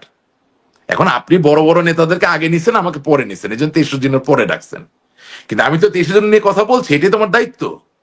এরকম আওয়ামী লীগের বহু নেতা কর্মী আছে, কেউ দেশে করতে চায়, কেউ দেশের বাইরে করতে চায়, সুযোগ পাইলেই করবে। আপনি মনে করেন আপনার প্রোগ্রামে যখন আপনাকে ডেকেছেন, আমি ধানমন্ডি 32 নম্বর নিয়ে প্রতিবাদ করেছি না? করেছি, কিন্তু ধানমন্ডি 32 নম্বরের যে এমপি, সে তো প্রতিবাদ করতে পারে নাই। আমি তুলনায় যেতে চাচ্ছি না। ধানমন্ডি থানা ইউনিটের যিনি সভাপতি সেক্রেটারি, বা তার উপরে যে ঢাকা মহানগরের যে নেতা বেচারা আছেন, বা কেন্দ্রীয় যে নেতারা আছেন, তারা তো কেউ তাদের ফেসবুকে এসে প্রতিবাদ। অবশ্যই সবচেয়ে ভালো হইতো যে হাতে লাঠি নিয়ে আমি দেশে গিয়ে মারপিট করতে পারতাম, পারতেছি না ভাই, সেটা স্বীকার করছি। কিন্তু এটা হাদিসে তো বলা আছে যে প্রতিরোধ করো, না পারলে প্রতিবাদ করো, আর প্রতিবাদ না করতে পারলে ঘৃণা করো। তা আমি অ্যাটলিস্ট প্রতিবাদটা তো করতেছি, প্রতিরোধ করতে পারি নাই। আচ্ছা, আপনার কাছে আমার একটা প্রশ্ন, আপনি যে কথাটা তুললেন যে ভারতে আপনাদের হয়তো 40,000 নেতাকর্মী সেখানে আছে, এটা তো দুঃখের বিষয় আসলে। সেখানে কেন 23 জুনটা পালন করা হইল না এটা এই আপনি জিজ্ঞাসা প্রথমবারের করেন, মতো? আমি আমি ভারতে নাই, আপনি জিজ্ঞাসা করেন, আমি তো ভারতে নাই, আপনি জিজ্ঞাসা করেন, এটা তো আপনার দায়িত্ব, ইউ শুড আস্ক দেম। এটা এটা এটা কেন ইম্পর্টেন্ট আমি বলি, সিগন্যালটা কি বহন করছে। আপনি টেকনাফ থেকে তেঁতুলিয়া আওয়ামী লীগের যে কোনো নেতাকর্মী, এরা তো সাধারণ নয়, তারা কিন্তু অনেক সচেতন রাজনৈতিকভাবে। তাদের মাথায় আছে যে ভারত তাদের পরম মিত্র, তাদের মাথায় আছে যে আওয়ামী লীগ একটা ধর্মনিরপেক্ষ দল, সাম্প্রদায়িকতা বিরোধী দল, তাদের মাথায় আছে তারা মৌলবাদ বিরোধী দল। তো সেই দলকে আপনি যে আশ্রয় দেন, তারা তাদের প্রতিষ্ঠা বার্ষিকী পালন করতে পারছে না বা করছে না, ক্যান ইউ আনসার? এর জন্য কি আমি আওয়ামী লীগ বিরোধী হয়ে গেলাম? আরে ভাই, যে ইংরেজরা আপনার পাশ ভরে দিল আপনারা, সেখানে আপনি প্রতিষ্ঠা বার্ষিকী পালন করেন, হ্যাঁ? কি জিনিসটা করবেন না কেন? করবেন, কিন্তু যেটার সাথে আপনার স্বাধীনতার সরাসরি সংযোগ, সেখানে করবেন না। আচ্ছা, আমি আপনাকে প্রশ্ন জিজ্ঞাসা করছি, এটার মানে জি এটা যে জি আপনি জি শুধু একা জি, প্রশ্ন করবেন। না না, ঠিক আছে, ভারতে পালন করা উচিত ছিল, তবে উচিত ইংল্যান্ডে ছিল পালন না। হয়েছে দেখেছি আমরা। জি।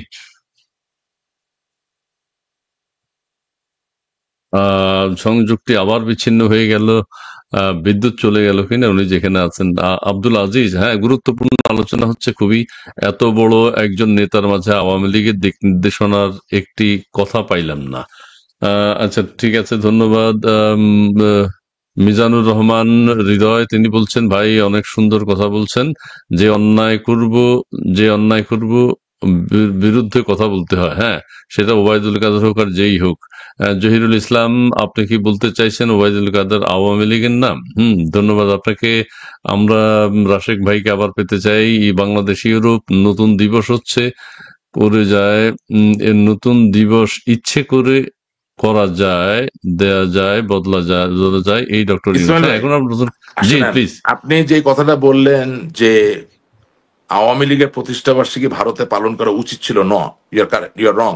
উচিত ছিল না, প্রয়োজন অবশ্যই। ছিল, প্রয়োজন হ্যাঁ। ছিল, প্রয়োজন ছিল। ওকে। ওকে, ওকে। প্রয়োজন ছিল। কারণ আপনি যদি মনে করেন আপনি অপরাধী নন, আপনি যদি মনে করেন আপনি সঠিক জায়গায় আছেন, তাহলে এত গ্লানি এত লজ্জার কি? আর অবশ্যই, অবশ্যই জননেত্রী শেখ হাসিনার প্রাণনাশের যে ঝুঁকি, সেই ঝুঁকির তুলনায় আমার ঝুঁকি কিছুই না। সুতরাং আমি কেন চেহারা ঢেকে বোরখা পইরা কথা বলার মতো ইয়ে করব? আমি নিজের এত বড় মনে করতেছি কেন যে আমি আমার চেহারা ঢেকে কথা বলবো? একমাত্র শেখ হাসিনা বলবেন, হয়তো বা তাকে সেখানকার নিরাপত্তা সংস্থা বা কেউ একটা ইনস্ট্রাকশন দিয়েছেন যে আপনার নিরাপত্তার জন্য এভাবে চলতে হবে। Yes, it is valid for her, উনি এভাবে কথা বলবেন।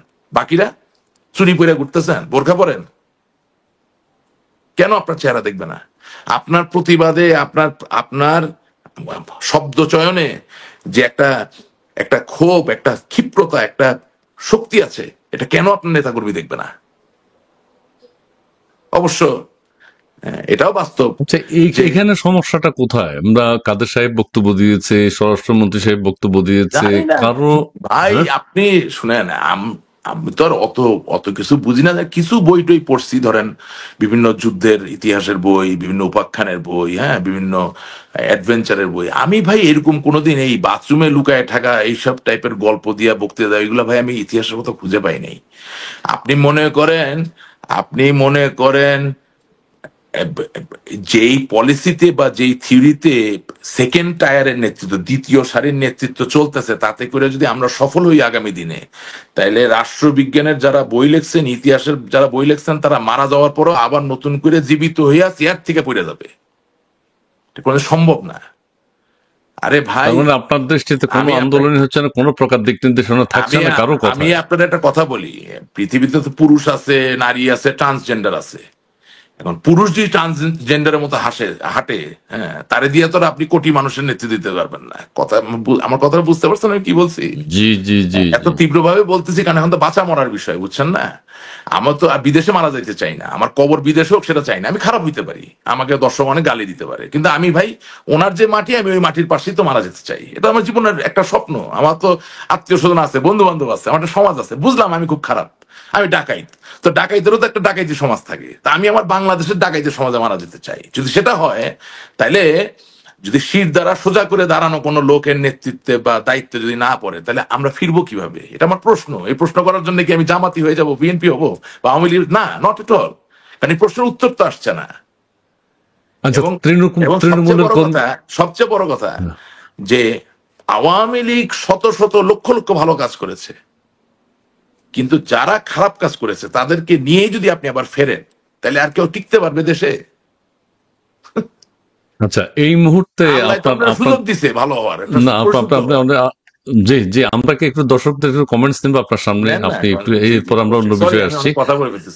অনেক কথা হয়েছে। এইরব দোলন প্রামাণিক তিনি বলছেন, ক্ষমতায় থাকতে আপনারা সবাই কাদেরকে জি স্যার করেছেন, এখন সমালোচনা করছেন, এইটা হাস্যকর। জি, দোলন প্রামাণিক, ধন্যবাদ। মুন্না নেক্সট। মতলব বার্তা তিনি বলছেন, ইসমাইল ভাই রাশেক সাহেবের কাছে আওয়ামী লীগের কোনো প্রশ্ন না করলে ভালো হয়, সে আওয়ামী লীগের কেউ না, আপনি আওয়ামী লীগের কেউ না। জি, ধন্যবাদ আপনাকে। আপনার নেক্সট সেলিনা পারভিন, আপনি সরাসরি শেখ হাসিনার সাথে কথা বলুন, ধন্যবাদ আপনাকে সেলিনা পারভিন। নেক্সট সুমন মন্ডল, আনিসুল হক, ওবায়দুল কাদের, আসাদুজ্জামান খান কামাল, হাসান মাহবুল আলম হানিফ দলকে সর্বনাশ করেছে, ধন্যবাদ আপনাকে আপনার মন্তব্যের জন্য। নেক্সট মুন্না দ্রুত মোহাম্মদ হোসাইন ইসমাইল তো ফ্যাসিবাদের দোসর। হ্যাঁ, ঠিক আছে, ধন্যবাদ আপনাকে। রাশেক সাহেবের সত্য কথা বলে বিধায় অনেকের গা জ্বালা করে। স্বাধীন চিন্তা, আওয়ামী লীগের পরবর্তী পদক্ষেপ কি? এটা কেউ জানে বলে মনে হয় না। পরবর্তী পদক্ষেপ কি? ধানমন্ডি 32 ইসমাইল ভাই, আপনার মাধ্যমে রাশেক ভাইয়ের কাছে জানতে চাই, ইউনুস তো পালিয়ে যাবে এটা পুরোপুরি নিশ্চিত, কিভাবে বুঝলো আমি জানি না, কিন্তু তার সাঙ্গপাঙ্গদের কি হবে? বিশেষ করে প্রেস সচিব সাহেব আন্তর্জাতিক পুরস্কার পাচ্ছেন, উনি পেয়ে গেছেন না আন্তর্জাতিক পুরস্কার? জি, নেক্সট সেলিনা পারভিন, কারণ বাংলাদেশে ভিক্ষার ঝুলি সেলাই করতে ডক্টর ইউনুস আর তার টোকাই দলটার একটু সময় বেশি লাগছে। সুইস ব্যাংকের ট্রানজেকশন স্পিড এখন বাড়ছে, খুব তাড়াতাড়ি সব কাজ শেষ হবে। ধন্যবাদ আপনাকে। মুন্না, তুমি দেখাতে থাকো কমেন্টস গুলো। হ্যাঁ, অনেক রকম কথা বলছেন। মুন্না, তুমি দেখাতে থাকো প্লিজ, কেউ যাতে বঞ্চিত না হয়, সবার কমেন্টস গুলোই দেখাও। সম্মানিত দর্শকবৃন্দ, আপনারা যারা রয়েছেন লাইভটি একটু শেয়ার করে দিবেন, এবং আমাদের আজকের অতিথি জনাব রাশেক রহমান, আওয়ামী লীগ নেতা, কেউ বলছেন উনি আওয়ামী লীগে নেই, কেউ বলছেন উনি আওয়ামী লীগের হয়েই কথা বলছেন। তিনি নিজে বলছেন বঙ্গবন্ধু শেখ হাসিনার নেতৃত্বে যেভাবে বাংলাদেশের উন্নয়ন কাজ হয়েছে, অতীতে বঙ্গবন্ধুর নেতৃত্বে এবং বর্তমান শেখ হাসিনার নেতৃত্বে হয়েছে বিগত সময়, সেটি নিয়ে আওয়ামী লীগকে এখন শক্তিশালী ভাবে ফেরত আসতে হবে। আওয়ামী লীগকে মাঠে দাঁড়ানো দরকার, আওয়ামী লীগের নেতৃত্ব দরকার। আমি একটা জিনিস ফিল করি যে আওয়ামী লীগের আসলে এই যে নেতা নেত্রীরা যেসব বক্তব্য দিচ্ছেন ভার্চুয়ালি, তার মধ্য থেকে কর্মীরা কিন্তু কোনো প্রকার ডিরেকশন পাচ্ছে না, এইটার কিন্তু অভাব আছে। এবং বাংলাদেশকে ওন করা, বাংলাদেশে যে ডিজাস্টারটা হয়ে গেছে সেটাকে ওন করে যে কথা বলবে, সেটাও কারো বক্তব্যে খুব একটা শোনা যাচ্ছে বলে মনে হয় না। আত্মসমালোচনা দলে করতে হবে, সুমন মন্ডল বলছেন। জি, খন্দকার ইসমাইল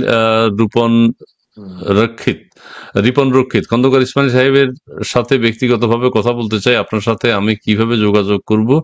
আমার ইমেল নাম্বার আপনার ইমেল নাম্বার আমার কাছে আছে। জি, একটু যোগাযোগ করবেন, যদি প্রয়োজন হয় ওই মেসেঞ্জারে যোগাযোগ করতে পারেন। জি, আপনার যদি বক্তব্য থাকে এখন, যে কারো আমি শুধু এটা বলে দিই, কারো বক্তব্যের মধ্যে, আমি অনেকগুলো বক্তব্য শুনেছি, কারো বক্তব্যে কোন প্রকার দিক নির্দেশনা পাচ্ছে না, নেতা কর্মীরা যে উজ্জীবিত হবে বা দাঁড়াবে সেই ধরনের কোন ডিরেকশন নেই। জি প্লিজ। আচ্ছা, প্রথম কথা আমি একটা ভবিষ্যৎবাণী করি, নেতৃত্ব থাকুক না থাকুক, ভালো নেতৃত্ব থাকুক না থাকুক, খারাপ হোক যাই হোক, আওয়ামী লীগ ফিরবেই। কেন? কারণ এই রাজনৈতিক বাস্তবতার পরে যেই দলগুলো ক্ষমতায় আসবে বলে মনে করা হচ্ছে, তারা প্রত্যেকে চরমভাবে ব্যর্থ হবে। এবং মানুষের যেটা চিরায়ত অভ্যাস, যখন কেউ ব্যর্থ হয় তখন তাকে সে বাদ দিয়ে অন্য কোনো অপশন খুঁজে, অন্য কাউকে খোঁজে। তো সেই জায়গায় অবশ্যই আওয়ামী লীগ তো সন্ধানের খাতায় তার নাম থাকবে, এত বড় দল, এটা তো হারিয়ে যাবে না, আমরা ফিরবই। এখন কথা হচ্ছে, আমি যদি শুধুমাত্র নিজেকে একজন বাংলাদেশের নাগরিক হিসেবে ধরি, এবং ধরেন নির্বাচন হলো, নৌকা মার্কা একটা নির্বাচন হলো, আমি ভোট দিতে গেলাম, আমি কাকে ভোট দিব? নৌকাতে তো ভোট দিব। সেই জায়গার থেকে কথাটা বলি, 15 বছর ক্ষমতায় থাকার পরে যেভাবে আমাদেরকে পালাতে হয়েছে দেশ ছেড়ে, এবং যেভাবে আওয়ামী লীগ, বঙ্গবন্ধু এবং আমাদের স্বাধীনতার সপক্ষের যে বিশ্বাসের জায়গাগুলো একেবারে লন্ডভন্ড হয়ে যাচ্ছে, ধ্বংসের মুখোমুখি হচ্ছে বা হুমকির মুখোমুখি হচ্ছে, সেই জায়গা থেকে যদি ন্যূনতম শিক্ষা আমরা পেয়ে থাকি, তাহলে আগামী দিনে আমরা যেভাবেই ফিরে আসি না কেন, এই একই পরিণতি যাতে না হয় সেটা আমাদেরকে নিশ্চিত করতে হবে।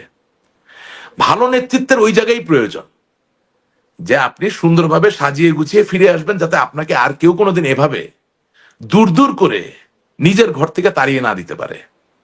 এখন একান্ত লজ্জাশরম না থাকলে আমার কথাগুলো খারাপ লাগবে, এটা বাস্তব। কারণ আমি তো আর দর্শকের সাথে ঝগড়া করবো না, কারোর সাথে ঝগড়া করবো না। আমার কথা হচ্ছে যে আপনি আওয়ামী লীগ থেকে আমাকে বহিষ্কার করেন, আপনি আমার পদ কেড়ে নেন, তারপরেও আমি যে নৌকাকে ভোট দেবো এটা তো আপনি কাটতে পারবেন না, আমার হাত তো আমার কাছে। আপনি 2018 সালের ভোট কোনো একভাবে হয়ে গেছে, এটা অন্য কথা, কিন্তু আগামী দিনে বিশ্বাস করি ভোটগুলো তো হবে, আমি তো ভোট দিতে পারবো, আমি নৌকায় ভোট দিব। বা 2024 সালের দামি ভোট যাই হয়েছে ওগুলোর ভিতরে ঢুকতে চাচ্ছি না। আপনি মনে করেন আমরা একটা ন্যারেটিভ দ্বারা করিয়েছি যে আমাদের প্রধান নির্বাচন কমিশনার নুরুল হুদা সাহেবকে উনি বীর মুক্তিযুদ্ধ, ওনাকে জুতা মারা হলো কেন? আচ্ছা, আমাদের তো ন্যারেটিভের কয়েকটা লেয়ার থাকা দরকার। আমি তো বাঙালি, আমরা তো ছোট থেকে বড় হয়েছি, সিগারেটটাও আমরা একজন মুরব্বীর সামনে খাই না, রাইট? এটা বাস্তব।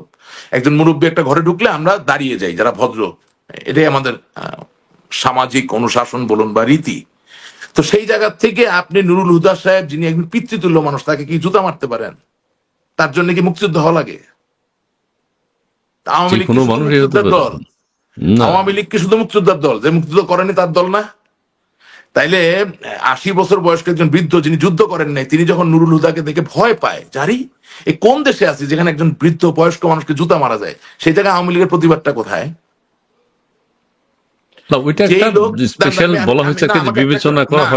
আমি খুব ক্যাটাগরি, আমাকে একটা একটা করে বলতে দেন।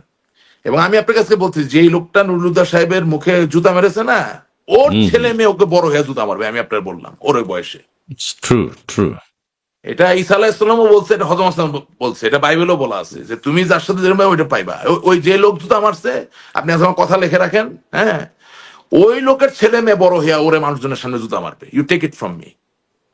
বলা হয় না, একটা কথা তো বলা হয় যে বাবা মাকে বৃদ্ধাশ্রমে যারা দেয় তারা নিজেরাও একসময় বৃদ্ধাশ্রমে যাবে। হ্যাঁ, যাবে, হ্যাঁ, একদম। আমি বললাম আপনাকে, আওয়ামী লীগের ন্যারেটিভ একটা হবে পুরো সমাজের জন্য, যেখানে মুক্তিযোদ্ধা না, যিনি হয়তো বা ধরেন কোন ডাকাই, চোর, সবাইকে মিলাই একটা ব্রড স্পেকট্রাম একটা ন্যারেটিভ থাকতে হবে। এটা রাজনৈতিক দল। এই জন্য তো বঙ্গবন্ধু সফল হয়েছিলেন। বঙ্গবন্ধুকে বলেছিলেন যে দেশ শুধু খন্দকার ইসমাইলের জন্য স্বাধীন হবে। তিনি তো বলেছিলেন যে যে যুদ্ধ করবে ওর জন্য স্বাধীন হবে, যে করবে না তার জন্য স্বাধীন হবে, রাইট? এখন আসেন, আমাদেরকে মুক্তিযোদ্ধা শব্দটা ব্যবহার করার সময় খুব সতর্কভাবে করতে হবে, যাতে এমন কোনো কিছু না করে বসি যারা মুক্তিযুদ্ধ দেখে নাই, তারা এই মুক্তিযুদ্ধ শব্দটা শুনলে আতঙ্কিত হয় বা ঘৃণা করা শুরু করে। এই কথাটা খুব সংবেদনশীল।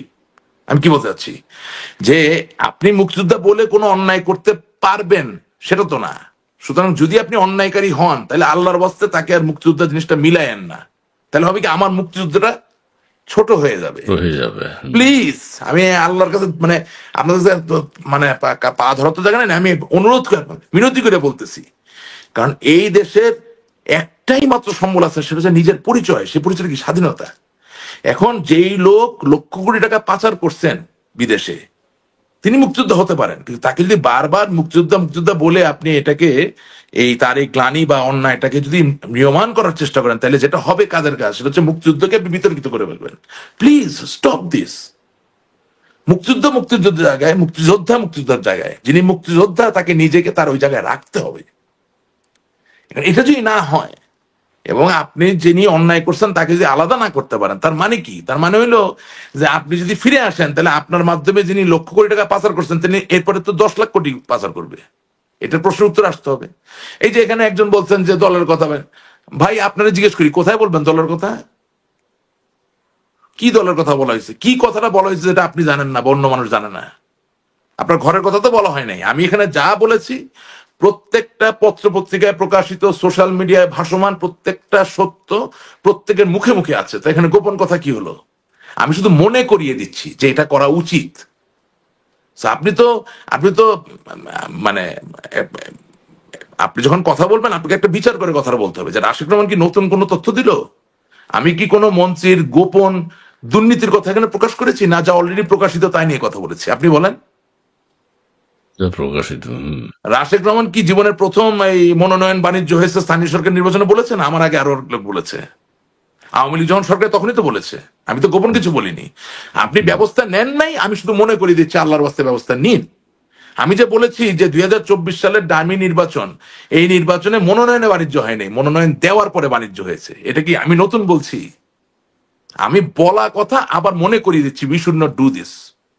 তাইলে ধরেন সূর্য পূর্ব দিকে উঠে, এটা তো পৃথিবীর কেউ না কেউ প্রথম বলছে।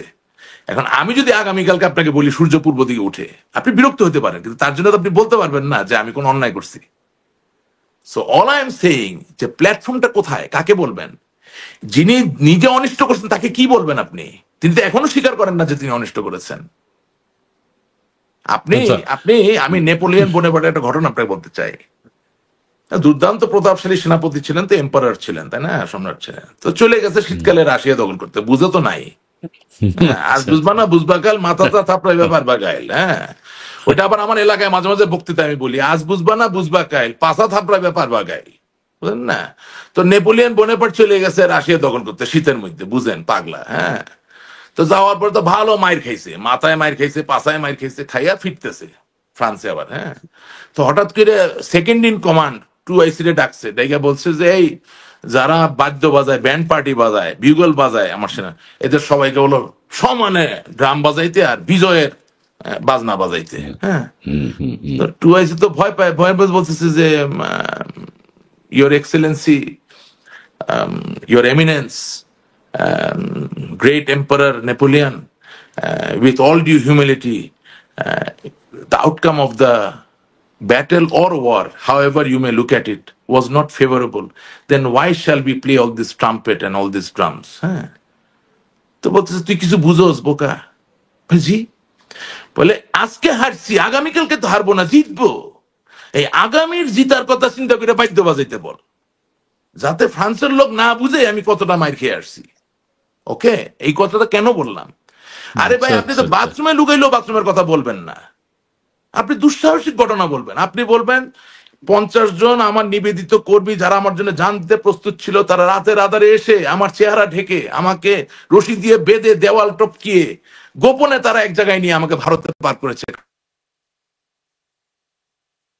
বারবার কেন এরকম হচ্ছে? মিজানুর রহমান হৃদয়, আওয়ামী লীগের ত্যাগী নেতাগুলো কখনো কখনো কখনো বড় পদ পায়নি, সব তেলবাজ গুলো পাইছে, তাই আওয়ামী লীগ ধ্বংস হয়েছে। জি মুন্না, আমাদের বারবার কেন সংযোগ বিচ্ছিন্ন হয়ে যায় বুঝি না। মোহাম্মদ মহিনুদ্দিন হাতিয়ার হান্নান মাসুদের জন্য দোয়া করছেন, হুজুররা অনেক টাকা পেয়েছে মনে হয়। ভাই কথা বললে একটা বেজারে পড়ছে।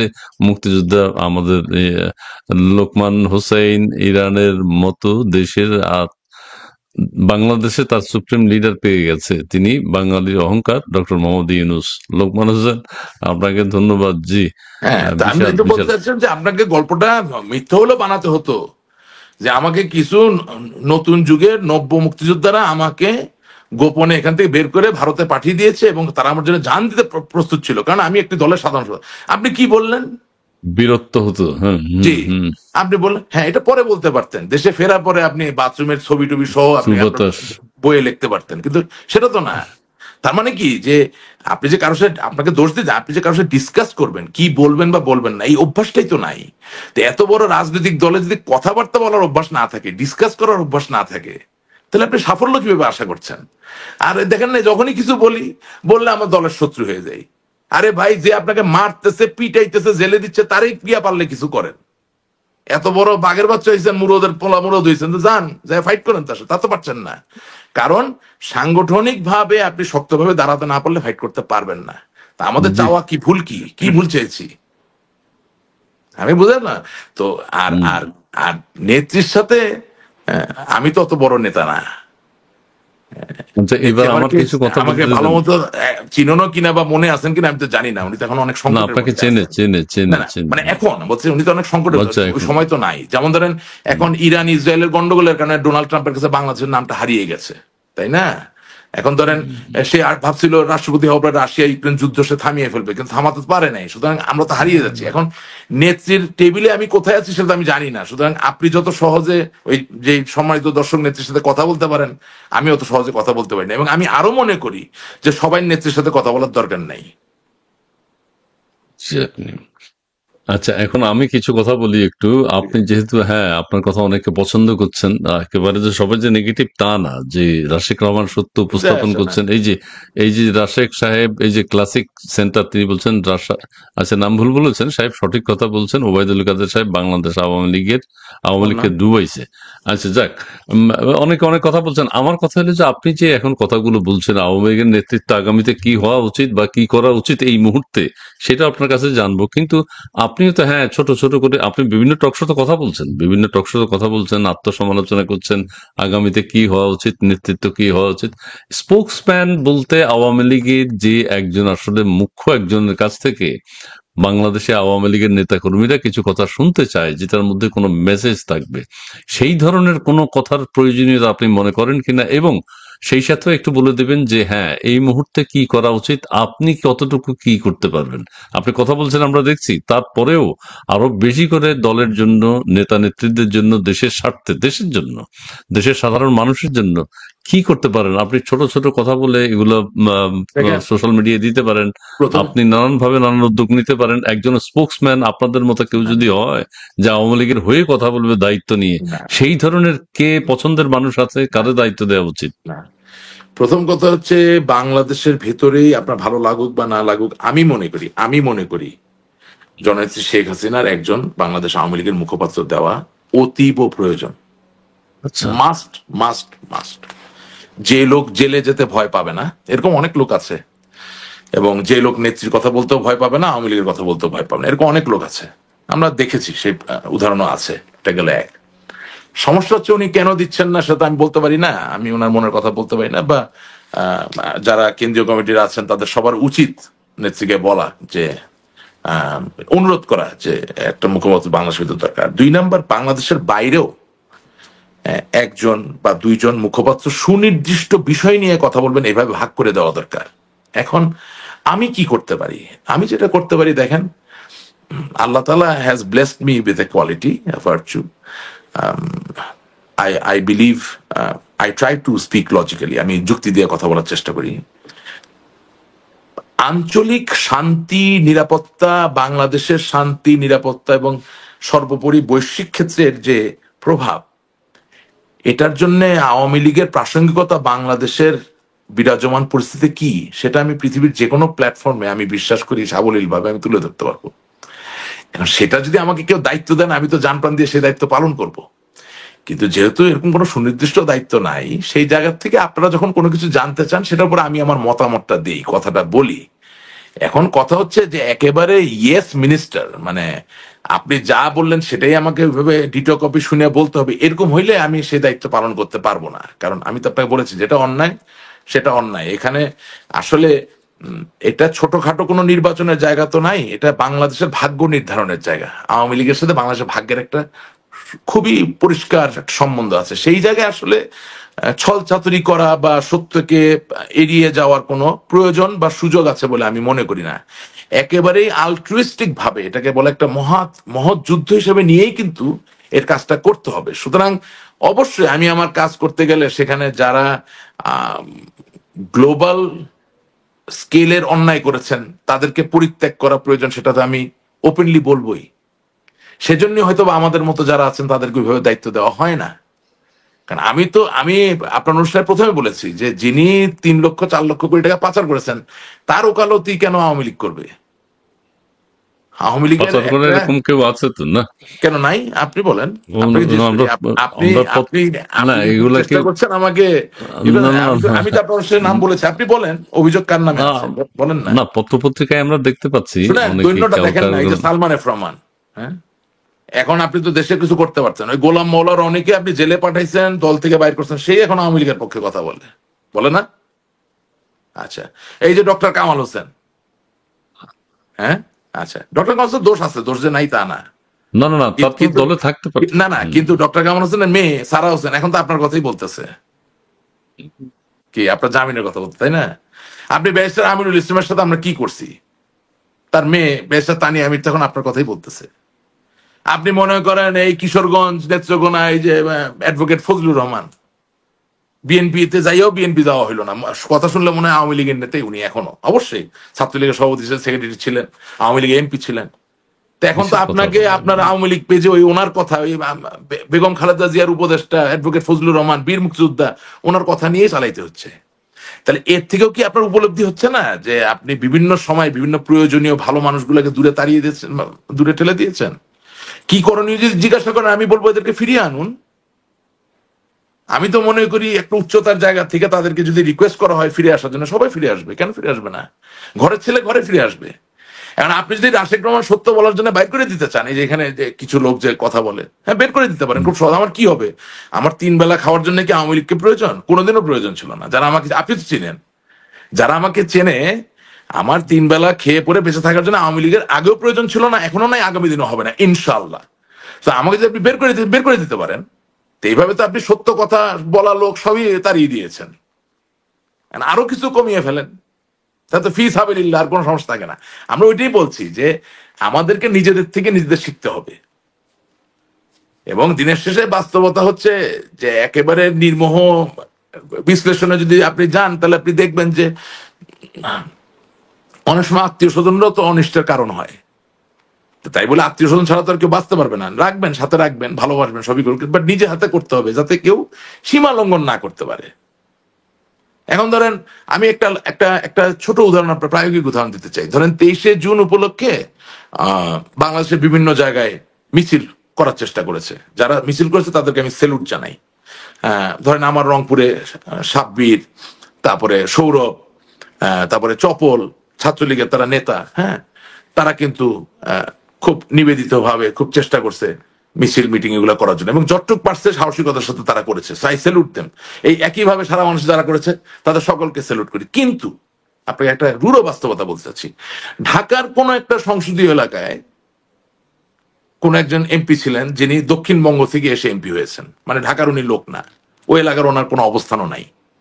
এখন উনি ওনার ওই 23শে জুনের যে মিছিলটা সেটা ওই ঢাকার সংসদীয় এলাকায় করছেন 8-9 জন দিয়ে, এবং ওনার একটা বিরাট বড় ছবি, হাসি দেওয়া ছবি দিয়ে মিছিলটা হয়েছে। এখন এতে অসুবিধা কোথায়? এতে অসুবিধা একটাই, যে ওই আদিবাসী পুষ্ট ঢাকার নির্বাচনী এলাকার যারা রিয়েল আওয়ামী লীগার, যারা ওই এলাকায় রাজনীতিটা করেন, তারা আর রাস্তায় নামবে না। কারণ আগামী দিনে এই বিদেশি লোক আবার সেখানে এমপি হবে, এর জন্য তার কেউ জেলে যাবে না। তার মানে হচ্ছে এই যে বিক্ষিপ্ত ভাবে আপনি কর্মসূচি দিচ্ছেন, সেখানেও একটা উদ্দেশ্য, লক্ষ্য, পরিকল্পনা থাকতে হবে। আপনি যাকে ভর করে, যে লাঠির উপরে ভর করে দাঁড়াবেন, সেই লাঠিটারে যদি আপনি প্রতিদিন বৃষ্টিতে ভেজান, তাহলে এক সময় তো লাঠি ভেঙে যাবে। আপনি সিজন করতে হবে। কোনো পরিকল্পনা তো কোথাও নাই। ধরেন আমি রংপুরের মানুষ,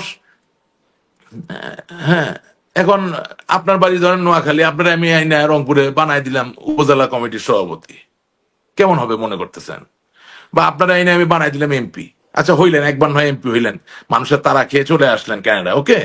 এখন নেক্সট আওয়ামী লীগের প্রতিষ্ঠা বার্ষিকীতে আপনি ক্যানাডার থেকে এখন আপনার একটা বড় ছবি দিয়ে হাসি দিয়ে আপনি মিঠাপুকুরে 8-7 লোককে দিয়ে মিছিল করাইলেন। তাহলে আমি কি বুঝলাম? যে আগে হটাও খন্দকার ইসমাইল, তারপরে বুঝবো। এটা হবে না ব্যাপারটা?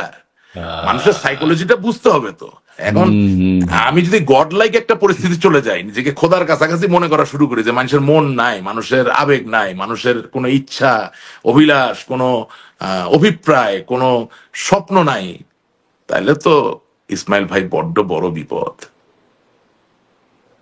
অনেক ধন্যবাদ, অনেক ধন্যবাদ। আমরা কি শেষ করতে পারি এবার? অনেক কথা হয়েছে, অনেক কথা শুনেছি। অনেক কথা হয়ে গেল। না না না, কথা ঠিকই আছে। প্রিয় দর্শক, আপনারা যারা লাকি আহমেদ বলছেন, লাকি আহমেদ, মিজানুর রহমান হৃদয়, কথাগুলো সত্য বাস্তব। যারা দলের জন্য অন্যায় দেখে না তারা ভালো থাকতে পারবে না। মনে লাকি আহমেদের একটু ইয়েটা আগেরটা একটু যদি যুক্ত করো, খুবই ভালো লেগেছে, অনেক কথা হয়েছে। আমার কথা একসাথে 1 লাখ লোক নামে না কেন? আচ্ছা ঠিক আছে, নামবে 1 লাখ লোক, আপনার কথায় নামবে। আপনি 1 লাখ লোকের সাথে দেখা করলে, কথা বললে না নামবে? আপনি যখন ছিলেন, আপনার অবস্থা ছিল তখন কয়জনের সাথে কথা বলছেন, কয়জনের ভালো ব্যবহার করছেন? আমি তো বললাম, আমি আমি আজকে দুঃখের সাথে আবার বলতেছি, এই যে ধানমন্ডির 3-এর এ অফিস, এই যে 23 বঙ্গবন্ধু এভিনিউ অফিস, এগুলোর সাথে তো আমার বাবা, আমরা ওনারও মানে রক্ত, পানি, শ্রম, মেধার একদম সরাসরি সম্পর্ক আছে, ঠিক আছে না? আমি ছোটবেলায় যখন আমি গভর্নমেন্ট স্কুলে পড়ি, ঢাকা কলেজে পড়ি, আমার বন্ধু বান্ধব সব, আমার তো যারা এরশাদ বিরোধী আন্দোলন করছে তারা তো সবাই ঘনিষ্ঠভাবে চিনে। প্রত্যেকের সাথে আজকে আমার পরিচয় 1991 সাল থেকে, জয়েন্ট সাথে এই আচ্ছা, আপনার অফিসে। বাবা এখন কোথায়? আপনার বাবা এখন কোথায়? উনি তো একদম বর্ষিয়ান রাজনীতিবিদ। জি, আমার আমার মার লিম্ফোমা নামক ক্যান্সার, এটা 2024 সালের এপ্রিল মাস থেকে ধরা পড়েছে। একই সাথে তিনি পার্কিনসন রোগী, সুতরাং বেসিক্যালি এই লিম্ফোমার সাথে সম্পর্কিত যে ক্যান্সার, এটা কোনো প্রুভেন চিকিৎসা নাই। তাই দীর্ঘ 1 বছর ধরে আমার মা এখন বিশেষায়িত চিকিৎসার অধীনে আছেন। আপনারা সবাই দোয়া করবেন। এবং আমার বাবা কোনোদিনও আমার মা থেকে দূরে ছিলেন না, এখনো পাশেই আছেন, আপনারা দোয়া করবেন। আহ, নিশ্চয়ই তিনি সুস্থ করবেন আল্লাহ তাআলা, আশা করি। হ্যাঁ, আর সুস্থতার থেকে বড় কথা ব্যথাটা কম হওয়া খুব প্রয়োজন। হ্যাঁ, তো তো এখন যেটা আপনাকে যে জায়গাটা যে কথাটা খেটে হারিয়ে গেল। হ্যাঁ, আমি যেটা বলতে চাচ্ছিলাম যে আমি শৈশবকাল থেকে এই বঙ্গবন্ধু এভিনিউ বা আওয়ামী লীগের অফিসের যে পরিবেশ দেখেছি, আপনি যে কোনো সাহসী আওয়ামী লীগের নেতা বা কর্মীকে আপনার অনুষ্ঠানে জিজ্ঞাসা করবেন যে সৈয়দ আশরাফ সাহেব মৃত্যুবরণ করার পরে এই আওয়ামী লীগের দুটি অত্যন্ত প্রয়োজনীয় দপ্তর, একটি মাননীয় প্রধানমন্ত্রীর রাজনৈতিক দপ্তর, আর একটি বঙ্গবন্ধু এভিনিউ, বাংলাদেশ আওয়ামী লীগের প্রধান, এই জায়গায় পরিবেশ কি বিরাজমান ছিল, আপনি বুঝে যাবেন কি করা প্রয়োজন। আপনি যখন ডাক্তারের কাছে যান, ডাক্তার প্রথমে আপনার চিকিৎসা দেয় না, ডাক্তার আপনাকে জিজ্ঞাসা করে আপনার কি সমস্যা, সমস্যা শুনলে বলতে পারে কি করতে হবে। সুতরাং আমাদের দলে সমস্যা নিয়ে কথা বলাই মনে হচ্ছে পাপ হয়ে গেছে। এটা দুঃখজনক, এটা ঠিক হতে হবে। আচ্ছা, এই মুহূর্তে তাহলে আপনার বক্তব্য শুনে এবং দর্শকরাও অনেক প্রশ্ন করেছেন, অনেক মন্তব্য করেছেন, সবকিছু শুনে যেটা মনে হচ্ছে মিজানুর রহমান হৃদয় তিনি বলছেন আপনার কথাগুলো বাস্তব। আচ্ছা, ঠিক আছে, কিন্তু একটা জিনিস এখন যেই এই মুহূর্তে জুলাই আগস্টে বাংলাদেশে যে জঙ্গি হামলা হয়েছে, যে ধরনের আন্দোলন হয়েছে একটা মুক্তিযুদ্ধের পক্ষের, এইগুলো আমরা অনেক বলেছি, অনেক বলা হয়েছে, কিন্তু এখন বাস্তবতা হচ্ছে এগুলো প্রটেস্ট করার কি, বাংলাদেশের মুক্তিযুদ্ধ স্বাধীনতার যত কিছু আছে সবকিছুই শেষ। মুক্তিযুদ্ধের পক্ষের যারা আছেন, দেশের পক্ষের যারা, দেশের সাধারণ নাগরিক আজকে আক্রান্ত, সবকিছু মিলে এখন যেটি রাশেক ভাইয়ের কথা শুনে যেটি বলা যায় যে বাংলাদেশ আওয়ামী লীগের বাংলাদেশের ভিতরে একজন মুখপাত্র দরকার, যিনি একজন যৌক্তিকভাবে কথা বলবেন, সুন্দরভাবে কথা বলবেন, যার কথার মধ্যে একটা দিক নির্দেশনা থাকবে, যার কথা শুনে দেশের সাধারণ মানুষ উজ্জীবিত হবে, আওয়ামী লীগের নেতা কর্মীরাও একটা আশা ভরসা বা ভবিষ্যৎ দেখতে পাবে। সেই ধরনের একজন মানুষ স্পোকসম্যান হিসেবে দলের শীর্ষ নেতার নির্দেশেই নানান বিষয়গুলো সুন্দরভাবে বিচার বিশ্লেষণ করে দেশবাসীর কাছে উপস্থাপন করবেন।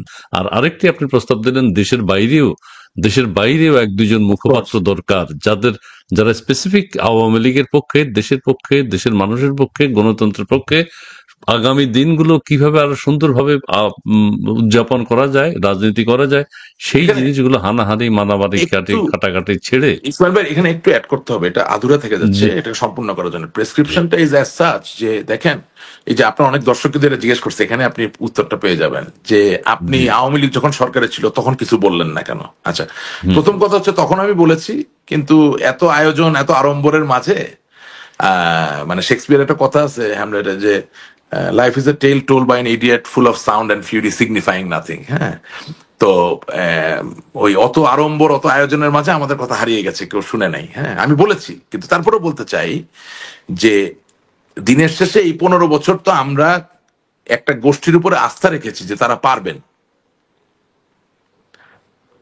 তারা কিন্তু পারেন নাই, আমাদেরকে বিতাড়িত হতে হয়েছে। সুতরাং প্রেসক্রিপশনের সবচেয়ে বড় জিনিস সেটা হচ্ছে যে যারা ব্যর্থ হয়েছেন তারা সাথে থাকুন, কিন্তু যারা ব্যর্থ হন নাই তাদেরকে কাজ করার সুযোগ দিন। আপনি কি প্রেসক্রিপশনটা পাইলেন? Good good good good good. ঠিক আছে, তাহলে আমি কনক্লুশনে যেতে পারি এখন। জি, প্রিয় দর্শক, হ্যাঁ, বিতর্ক যাদেরকে নিয়ে আছে তারাও থাকুক, কিন্তু যাদেরকে এখন কাজ দিলে, দলের নেতৃত্বে আনলে দলের জন্য, দেশের জন্য মঙ্গল হবে, তাদেরকেই এগিয়ে আসা উচিত, এগিয়ে আনা উচিত। দল অবশ্যই ঘুরে দাঁড়াবে। এবং আমরা আবারও রিপিট করছি, সেটি হচ্ছে যে দেশের ভিতরে একজন স্পোকসম্যান শক্তভাবে, যিনি আইনের মানুষ হতে পারেন, যুক্তিতর্কে এক্সপার্ট হতে পারেন, শিক্ষক হতে পারেন, কথাবার্তা বলার মধ্যে একটা সৌন্দর্য, বিউটি থাকতে হবে, স্মার্টনেস থাকতে হবে, শিক্ষক হতে পারেন। গর্জিয়াসনেস থাকতে হবে। নারী পুরুষ যেই হন না কেন, ছেলে মেয়েরা উজ্জীবিত হবে, আশার বাণী শুনতে পাবে তার কাছ থেকে। সেরকম একজন মানুষের এখন আওয়ামী লীগের হয়ে কথা বলা উচিত। এটা হচ্ছে বাংলাদেশের ভিতরে। আর বাংলাদেশের বাইরে, বিশেষ করে মার্কিন যুক্তরাষ্ট্র, ইংল্যান্ড এবং ইউরোপ, তিনটা জায়গায় অন্তত যদি স্পোকসম্যান থাকে, যে তারা বিদেশে যারা আছেন তারাও মানুষের পক্ষে কথা বলবে, দেশের পক্ষে কথা বলবে, আওয়ামী লীগের পক্ষে কথা বলবে, মুক্তিযুদ্ধ, স্বাধীন বাংলাদেশের সম্পর্কে কথা বলে মানুষকে উজ্জীবিত করবে, এবং আওয়ামী লীগের নেতাকর্মীরা উজ্জীবিত হবে, কোন দিক নির্দেশনা পাবে, দেশের বাইরে কিভাবে চলতে হবে, দেশের কিভাবে ভিতরে কিভাবে রাজনীতি করতে হবে, দেশের ভিতরে কিভাবে এখন ঘুরে দাঁড়াতে হবে আগামী দিনের জন্য। সেই প্রস্তুতিটা আওয়ামী লীগের জন্য এই মুহূর্তে খুব জরুরি। এবং নেতাকর্মীরাও, বিশেষ করে তৃণমূলে যারা রয়েছেন, তারাও এটা প্রত্যাশা করেন যে কারো কাছে কিছু শুনতে চায়। আমার কাছেও অনেকে, আমি তার কেউ না, আমার কাছেও জিজ্ঞেস করে, ভাই এখন কি হচ্ছে, কিছু জানেন কিনা। কিছু জানার, কারোর কাছে বিচ্ছিন্ন ভাবে এভাবে জানা শোনার কোনো প্রয়োজন আছে বলে আমরা মনে করি না।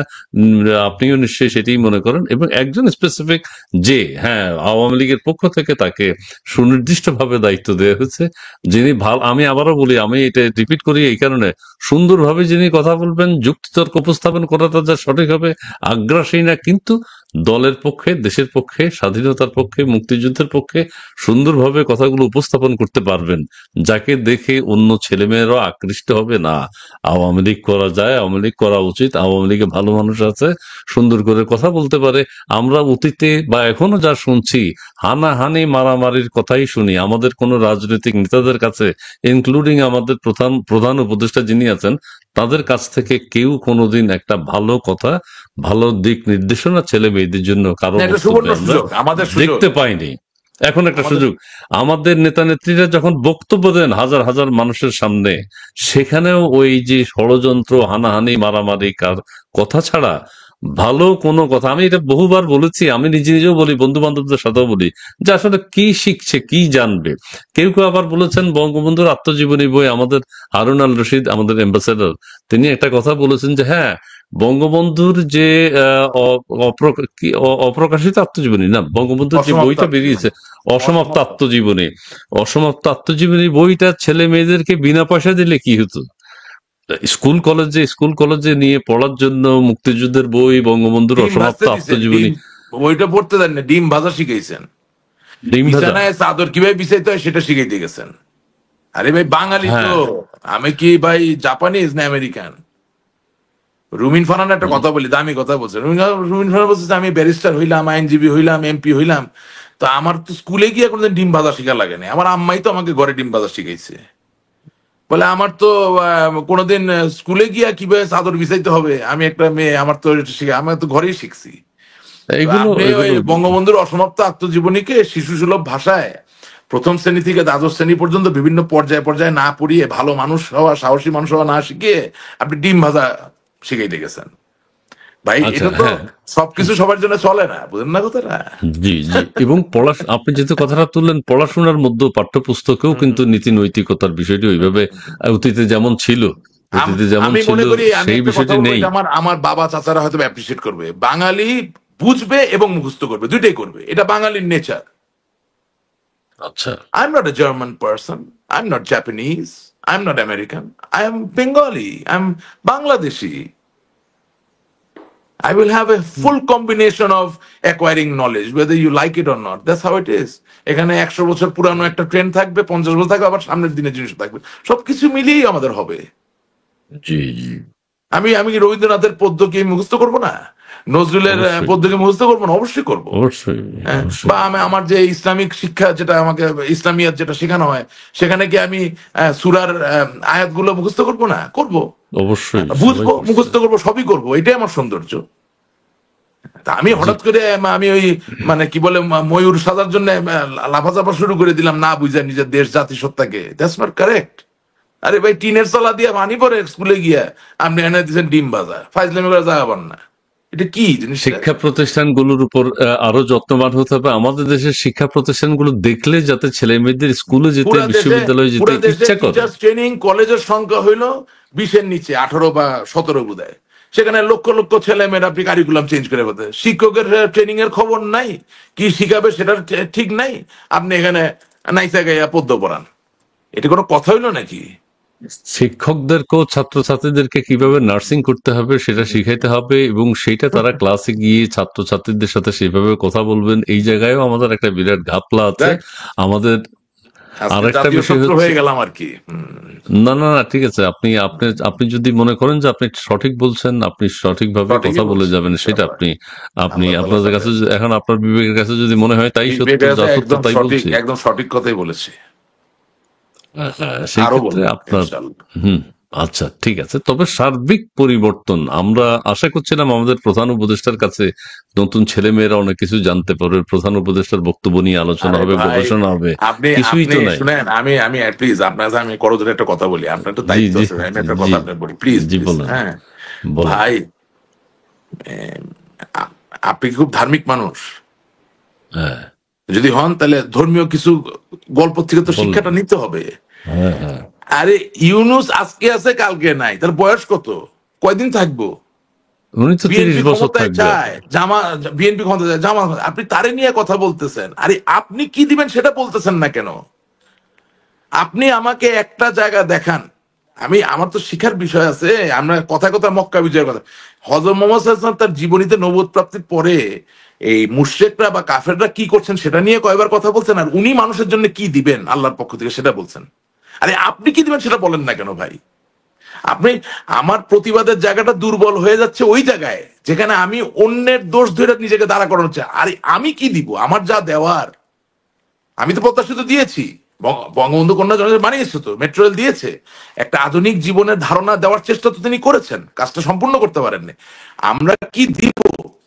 শুধু আপনার বৈশ্বিক ভাবে না, মানে মনোজগতও আগামী দিনে আমাদের ছেলে মেয়েদের আমরা কি সম্ভাবনা দিব সেটা বলবো না কেন? সেটা বলার জায়গা কোথায়? একটা বয়স্ক লোক, সে কোথায় মাইশা কোন কিসের মধ্যে দিয়ে হয়েছে প্রধান উপদেষ্টা। আরে ভাই, 10 বছর পরে নামও খুঁজে পাবেন না তার প্রধান উপদেষ্টা, তারে নিয়ে লাগছেন। আরে ভাই, আপনি কি আচ্ছা করবেন সেটা বলেন না কেন? আচ্ছা, এখন আমি যেটা আপনাকে হচ্ছে ওনার, মাইন্ডসেট চেঞ্জ করতে বলতেছি, আপনি আমার কথা বুঝতে রাইট, পারছেন? দিস আচ্ছা is G A G G, transition. ওনার নাম থাকবে না, আমি আপনাকে বলে দিলাম, ওই নোবেল প্রাইজ হিসেবেই ব্যাস, থাকবে। বাংলাদেশের জি। প্রধান উপদেষ্টা হিসেবে ওনার নাম থাকবে না, আমি লিখে দিলাম নোবেল আপনাকে। প্রাইজ নিয়েও তো বিতর্ক আছে। জি জি সেটা অন্য জি কথা, সেটা তার আপনি জি। মানে আলফ্রেড নোবেলের নোবেল তো আর আপনি খন্দকার ইসমাইল সাহেব খাইতে পারতেছেন না। মানে আমরা একটু একটু আমরা থামি না, মানে ও তো পাইয়ে গেছে, ওটা তো আর কিছু করতে পারবেন না। হ্যাঁ, ও তো হ্যাঁ, পাইয়ে গেছে। না আমি এবং যে নোবেল অর্থে নোবেল বলছি, সোসাইটি যতদিন থাকবে ততদিন তার নামটা থাকবে, সেটা অন্য কথা, সেটা তো কোনো ইস্যু না। ইস্যু হচ্ছে বাংলাদেশের মানুষের মনে কিন্তু প্রফেসর ইউনূসের নাম ছিল না, থাকবে না, এটাই তো জায়গা। এখন আচ্ছা আমরা ভাই মানুষের মনে কেমনে ঢুকবো? এটা কি ইউনূসকে গালি দিয়ে ঢুকবো, নাকি নিজের কি করতে চাই সেটা দিয়ে ঢুকবো, সেটা বলেন। আচ্ছা, এখন আমি বলছি যেই কারণে প্রফেসর ডক্টর মোহাম্মদ ইউনূস সাহেবের নাম আমি যে কারণে বলছি, সেটা হুম হচ্ছে উনি হুম একজন নোবেল লরিয়েট। আমরা যেভাবেই বলি না কেন, তো নোবেল বাংলাদেশের লরিয়েট কি একজন শান্তির পীর প্রতীক, পীর হইছে, আউলিয়া হইছে? পীর হয়েছে। নিজামুদ্দিন আউলিয়া হইছে নোবেল লরিয়েট? অবশ্যই আউলিয়াদের মতো তিনি এসছেন, এটা কোনো কিসের কথা না। ওনার নামের মধ্যে মোহাম্মদ ওরা আছে, তো আমরাই তো ইউনুস তাহলে আছে। আউলিয়া বানাইছি। আর হ্যাঁ, ও আউলিয়া ও বানাইছি তো। গ্রামীণ ব্যাংকের এমডি ছিল, আপনি ওরা হাতাহাতি করলেন কেন? দরকার কি ছিল? কিছুই করতে পারতো না সে। ওরে আপনি এইগুলা করতে গেলেন কিছু? ওরা কে চিনতো দুনিয়ায়? তার নিয়ে কে বিবৃতি দিত? এখন তো না সত্যি কথা বললে চিনেছে, আপনার শুনতে খারাপ লাগবে। না না, চিনেতে গেছে। আপনার রাজনৈতিক ভাবে সবচেয়ে বড় প্রতিপক্ষ ছিল বাংলাদেশের স্বাধীনতা বিরোধী শক্তি, তারা, এবং ধরেন রাজনৈতিক ভাবে বিএনপি, এটা একটা বৃহৎ দল ছিল। আপনি নিজে আগ বাড়াইয়া আপনি আরেকটা শত্রু বাড়াইলেন কিসের জন্য? যদি এটাই সত্যি হয় যে সে এত টাকা পয়সা পছন্দ করে, সে তো ভালোই ছিল তাহলে। গ্রামীণ ব্যাংক নিয়ে এসে টাকা পয়সা নিয়েছিল, আপনি হাতাইলেন কেন বলেন? ভিতরে ঢুকেন কেন হইলো এটা? এটা কি শেখ অন্যায় হাসিনার হয়েছে দোষ? কি নো, যে, নো, এটা শেখ হাসিনার দোষ না। অবশ্যই তার আশেপাশে কিছু লোক এটা করছে। আসেন আলাপ করেন। আচ্ছা সেটা আরেকদিন আলাপ শেখ করবো। হাসিনাকে এই বিপদে ফেলছে কে? এই বিব্রত অবস্থায় ফেলছে কে? এটা কি শেখ হাসিনা নিজে ফেলছে? নো। উনি সেটা যাদের আরেকদিন উপর আলোচনা বিশ্বাস করবো। করছেন, যাদেরকে বিশ্বাস করতেন, আস্থায় রাখছিলেন, তারাই এইসব পরিস্থিতি তৈরি করছে। এটাই তো বাস্তবতা। তাই জি না? জি জি, হ্যাঁ সেটা আরেকদিন আলোচনা হবে। আমি আবার শেষ করি, এবার অনেক লম্বা হয়েছে আজকে, আর হ্যাঁ আলোচনা খুব ভালো হয়েছে, সেটাও ঠিক আছে। আমি যেটা বলতে চেয়েছি, আমাদের যেইভাবেই হোক, যেই কারণেই হোক, তিনি ক্ষমতায় এসে গেছেন, এটা তো সত্য। এইটা বাস্তবতা। সেই বাস্তবতায় ওনার কাছ থেকে মানুষ যেটা আশা করছিল, যেই ধরনের কথাবার্তা আশা করছিল, তার কিছুই দেশবাসী খুঁজে এখন পায়নি উনি তার আচার ক্ষমতায় চলে আচরণের এসেছেন, কথাবার্তায়। এই বাস্তবতায় বিএনপি জনসাধারণের আশার জায়গা যেটা পূরণ করতে পারবে না, সেই জায়গায় আওয়ামী লীগ দেখাবে যে তারা পূরণ করতে চায়। এটা হওয়া উচিত জি, আমাদের কৌশল। এখন আপনাদের কাছে আমরা সেটাই প্রত্যাশা করি। ইয়েস। আপনারাই যদি দেশকে ভালোবাসে থাকেন, আপনারা যদি মনে করেন একটা অস্বস্তিকর অবস্থা এখন দেশে চলছে, নতুন হ্যাঁ, ভাবে আপনারা কি করতে পারেন, আমার রিকোয়েস্ট এটাও থাকবে করতে আপনিও হবে। হ্যাঁ। নেত্রীর সাথে একটু কথা বলেন বা নেতৃত্বের সাথে না, কথা আমি বলেন। বললাম ভাই, এক আমার তো বড় ধরনের নেতা না, আমাকে উনি খুব যে তো না, চিনেন বা কর্মী কিছু হিসেবে না, আপনি কথা বলতে পারবেন চিনতেন না, কর্মী হিসেবে, না। কর্মী আমার অত হিসেবে বড় আপনি কথা কর্মী না, বলতে আমি পারবেন তো না। ওনার নাম্বারও জানি না ভাই। আমার সাধারণ মানুষ, আমার অত আমরা তো ওই যে না বললাম কিন্তু না যে আওয়ামী লীগের কেউ না, বললো তো ঠিক আছে, আমি না, সমর্থক, বলছে আমি বলছে নৌকা কিন্তু মার্কা এই ভোট দিই, মুহূর্তে, এই বঙ্গবন্ধু মুহূর্তে ভালোবাসি। মান অভিমান ছেড়ে আমার মনে হয় দলের স্বার্থে, দেশের স্বার্থে। আমার কোনো মান অভিমান নাই, আমার কোনো বিশ্বাস করে না, হ্যাঁ, তাইলে আমার কথা আশা আছে, বলতে আমার আশা আছে, আমার আকাঙ্ক্ষা আছে। সেই জায়গা থেকে আমি বলছি যে আমার এই আশা এবং এই আকাঙ্ক্ষা, আমি বিশ্বাস করি আরো লক্ষ কোটি মানুষের জন্য ভালো আশা এবং আকাঙ্ক্ষা বটে, এবং সেটাকে সফল করতে গুড। গেলে এইভাবেই হুম। আমাদের করতে হবে, এইটুকুই। তবু দায়িত্ব পালন করবেন, একটু দায়িত্ব নেন, কিছু তাই দায়িত্ব তুমি নেন। কি, এখন একটা আমি আপনার এখানে এসে কি আলাপ করতেছি? না, আলাপটা না, এটাও একটা দিক নির্দেশনা, এটাও এক ধরনের কথা, এটাও একদম আরে আত্মসমালোচনা, ভাই, আগামী দিনগুলো কি হতে পারে সেটা বাংলাদেশের ঠিক আমি আছে। নাগরিক, আপনার অনুষ্ঠানে এসে আমি ইউনুস সরকারের বিরুদ্ধে কথা বলতেছি, আপনি আমার গুর্দার গভীরতা বুঝেন না। আপনি কি জিনিসটা কি মনে করছেন? হুম হুম হুম আমি হয়তো বা আগ ঠিক বাড়াই আছে। গিয়ে ছুরির সামনে দাঁড়াইতে পারি না যে আমার ছুরি মারো, কিন্তু আমার আমার ভিতরে কোনো আলট্রুইস্টিক জায়গা বা সাহসের কোনো অভাব আছে বলে মনে হচ্ছে না। আপনি অ্যাপ্রিসিয়েট ওকে করছেন না কেন? একটু ওকে অন্যদেরকে ওকে ডাকেন না, না, একটু কথা বলুক এসে পরিষ্কার ভাবে, দেখি কয়টা কথা বলে। চাপাবাজ তো দেখলাম, পালাবো না না, আপনার, আপনার বাসায় গিয়ে আশ্রয় নিব, হ্যান করবো ত্যান করবো, সবচেয়ে আগে পালাইছে তো। বলে নাই মির্জা ফখরুলের বাসায় যাই আশ্রয় নিবো, এটা নাকি এখন বলে এটা নাকি হিউমার ছিল। সেদিন আরেকটা ভিডিও শুনলাম, ওখানে একই কথা, 2 দিন পর পরই। আরে ভাই, এটা বলার দরকার কি আপনার, পালাবেন কি পালাবেন না? আর পালাইলেন তো ঠিক মতো, তাই আচ্ছা না? ঠিক আছে। কি আমরা গল্প, কমোডের ওখানে কমোড নিতে গেছে, ওনার সাথে সেলফি তুলে, কি ভাই? কমোড বিক্রি করতে এখন আমি তো চাইছিলেন, পারি না হ্যাঁ। চুপ করে থাকতে, এইসব কথা শুনে আমি চুপ করে থাকতে আচ্ছা পারি না। আচ্ছা, যে কমোড কিভাবে নিতে চাইছিল ওরা বিক্রি করার জন্য, ওখানে তো নানান সমস্যা আছে হ্যাঁ হ্যাঁ হ্যাঁ, কমোডে। ওই কমোড যারা নিতে গেছে, ওরা কমোড বিক্রি করতে গেছে, গিয়া দেখছে উনি ওখানে আছে, দেখার পরে কমোডের বদলে ওনাদের মায়া তৈরি হয়েছে। মায়া তৈরি হওয়ার পরে তারা গোপনে গাড়ি এনে তাকে সসম্মানে ওখান থেকে বলছে, না আপনি তো দেশের রত্ন, দেশের একটা সম্পদ, আপনাকে আমরা পার করে দিচ্ছি। এই তো ঘটনা, এটি তো বলতে আচ্ছা, চাচ্ছি। জি জি, অনেক ধন্যবাদ, অনেক ধন্যবাদ রাশেক রহমান আপনাকে। প্রিয় দর্শক, আপনারা যারা আমাদের সাথে যুক্ত হয়েছেন, আপনাদেরকে অনেক ধন্যবাদ জানিয়ে আজকের মতো আল্লাহ এখানে শেষ ক্ষমা করুন। করছি। আরেকদিন কথা হবে আপনার সাথে, নিশ্চয়ই সময় দিবেন। সেই পর্যন্ত ভালো থাকুন, সুস্থ থাকুন। শুধু আমাদের এখানে না, অন্য জায়গায়ও আপনি কথা বলেন, তো সব বলে জায়গায় যান আপনার বলতেছি, কথা। যত জায়গায় তবে আছে সব জায়গায় বলতেছি, কোনো অসুবিধা আপনার নেই। তবে কথার আমি মধ্যে বললাম যেন একটা আওয়ামী লীগ ফিরবেই, আওয়ামী লীগ আওয়ামী লীগ ফিরবেই। ফিরবে। তবে ওকে। কিভাবে ফিরবে, হুম কিভাবে হুম ফিরবে এবং আমরা হুম মানুষের জন্য কি নিয়ে যাব, সেটা আমাদেরকে সিদ্ধান্ত নিতে হবে। হুম। তবে হ্যাঁ, আপনার কথার মধ্যেও যাতে একটা আওয়ামী লীগকে বিচ্ছিন্ন করে না, আওয়ামী লীগ ফিরবে, আপনি আছেন, বলতেছি তো। আওয়ামী লীগকে সাথে নিয়ে আপনার কথাগুলো যাতে, কথার মধ্যেও যাতে একটা না বাট ডিরেকশন শুনেন, থাকে। আমি আপনার আমি এই ভাই, কথার মধ্যেও আমি আমি আর মিথ্যা বলতে চাই না। আমি সত্য বলেই সত্য জায়গাটাকে সত্যই তো শানিত করে বলছেন। আওয়ামী লীগকে নিয়ে ফিরতে চাই। আওয়ামী লীগের রাইট। একজন কর্মী হয়ে ফিরতে চাই, আওয়ামী লীগের মাঝে থেকে ওকে ফিরতে ওকে। চাই। এই বিভ্রান্তি ছড়াইয়া মিথ্যা বইলা এই আজে বাজে ন্যারেটিভ দিয়ে আমি ইয়ে করতে চাই না। ওকে ওকে ওকে ওকে, আমরা তাহলে আজকে শেষ করতে পারি। প্রিয় দর্শক, এখানে শেষ করছি আমাদের ডায়লগ ফর ডেমোক্রেসি। আপনারা সবাই ভালো থাকবেন, সুস্থ থাকবেন। তবে আবারও বলি, রাশেক রহমানকে অনেক ধন্যবাদ। অনেক কথা বেরিয়ে এসছে, অনেক কথা বলা হচ্ছে, অনেক ভালো কথা এসছে। এর মধ্যে নতুন প্রজন্মেরও শিখার আছে। আমরা সেই ধরনের বক্তব্যই শুনতে চাই, আমরা সেগুলো নিয়েই আগাতে চাই। আমরাও যে টকশো করি, আমাদের এই টকশোর মধ্যেও যাতে যিনি কথা বলবেন, শুধু ঝগড়াঝাটি না, তার কথার মধ্যে যেন একটা বৈচিত্র্য থাকে, একটা ডিরেকশন থাকে, একটা নেতৃত্বের কথা থাকে, এক ধরনের আশ্বস্ত হওয়ার কথা থাকে, এক ধরনের সুচিন্তা থাকে, বা তার কথা নিয়েও চিন্তা করা যায়, সেই ধরনের বক্তব্য আমরাও শুনতে চাই।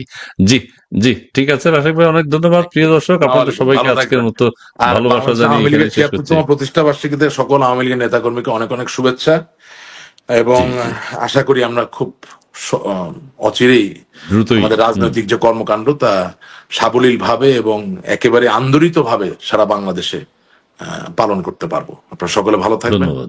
আসসালামু আলাইকুম। জি জয় বাংলা, জয় জি বাংলা। জি, অনেক ধন্যবাদ।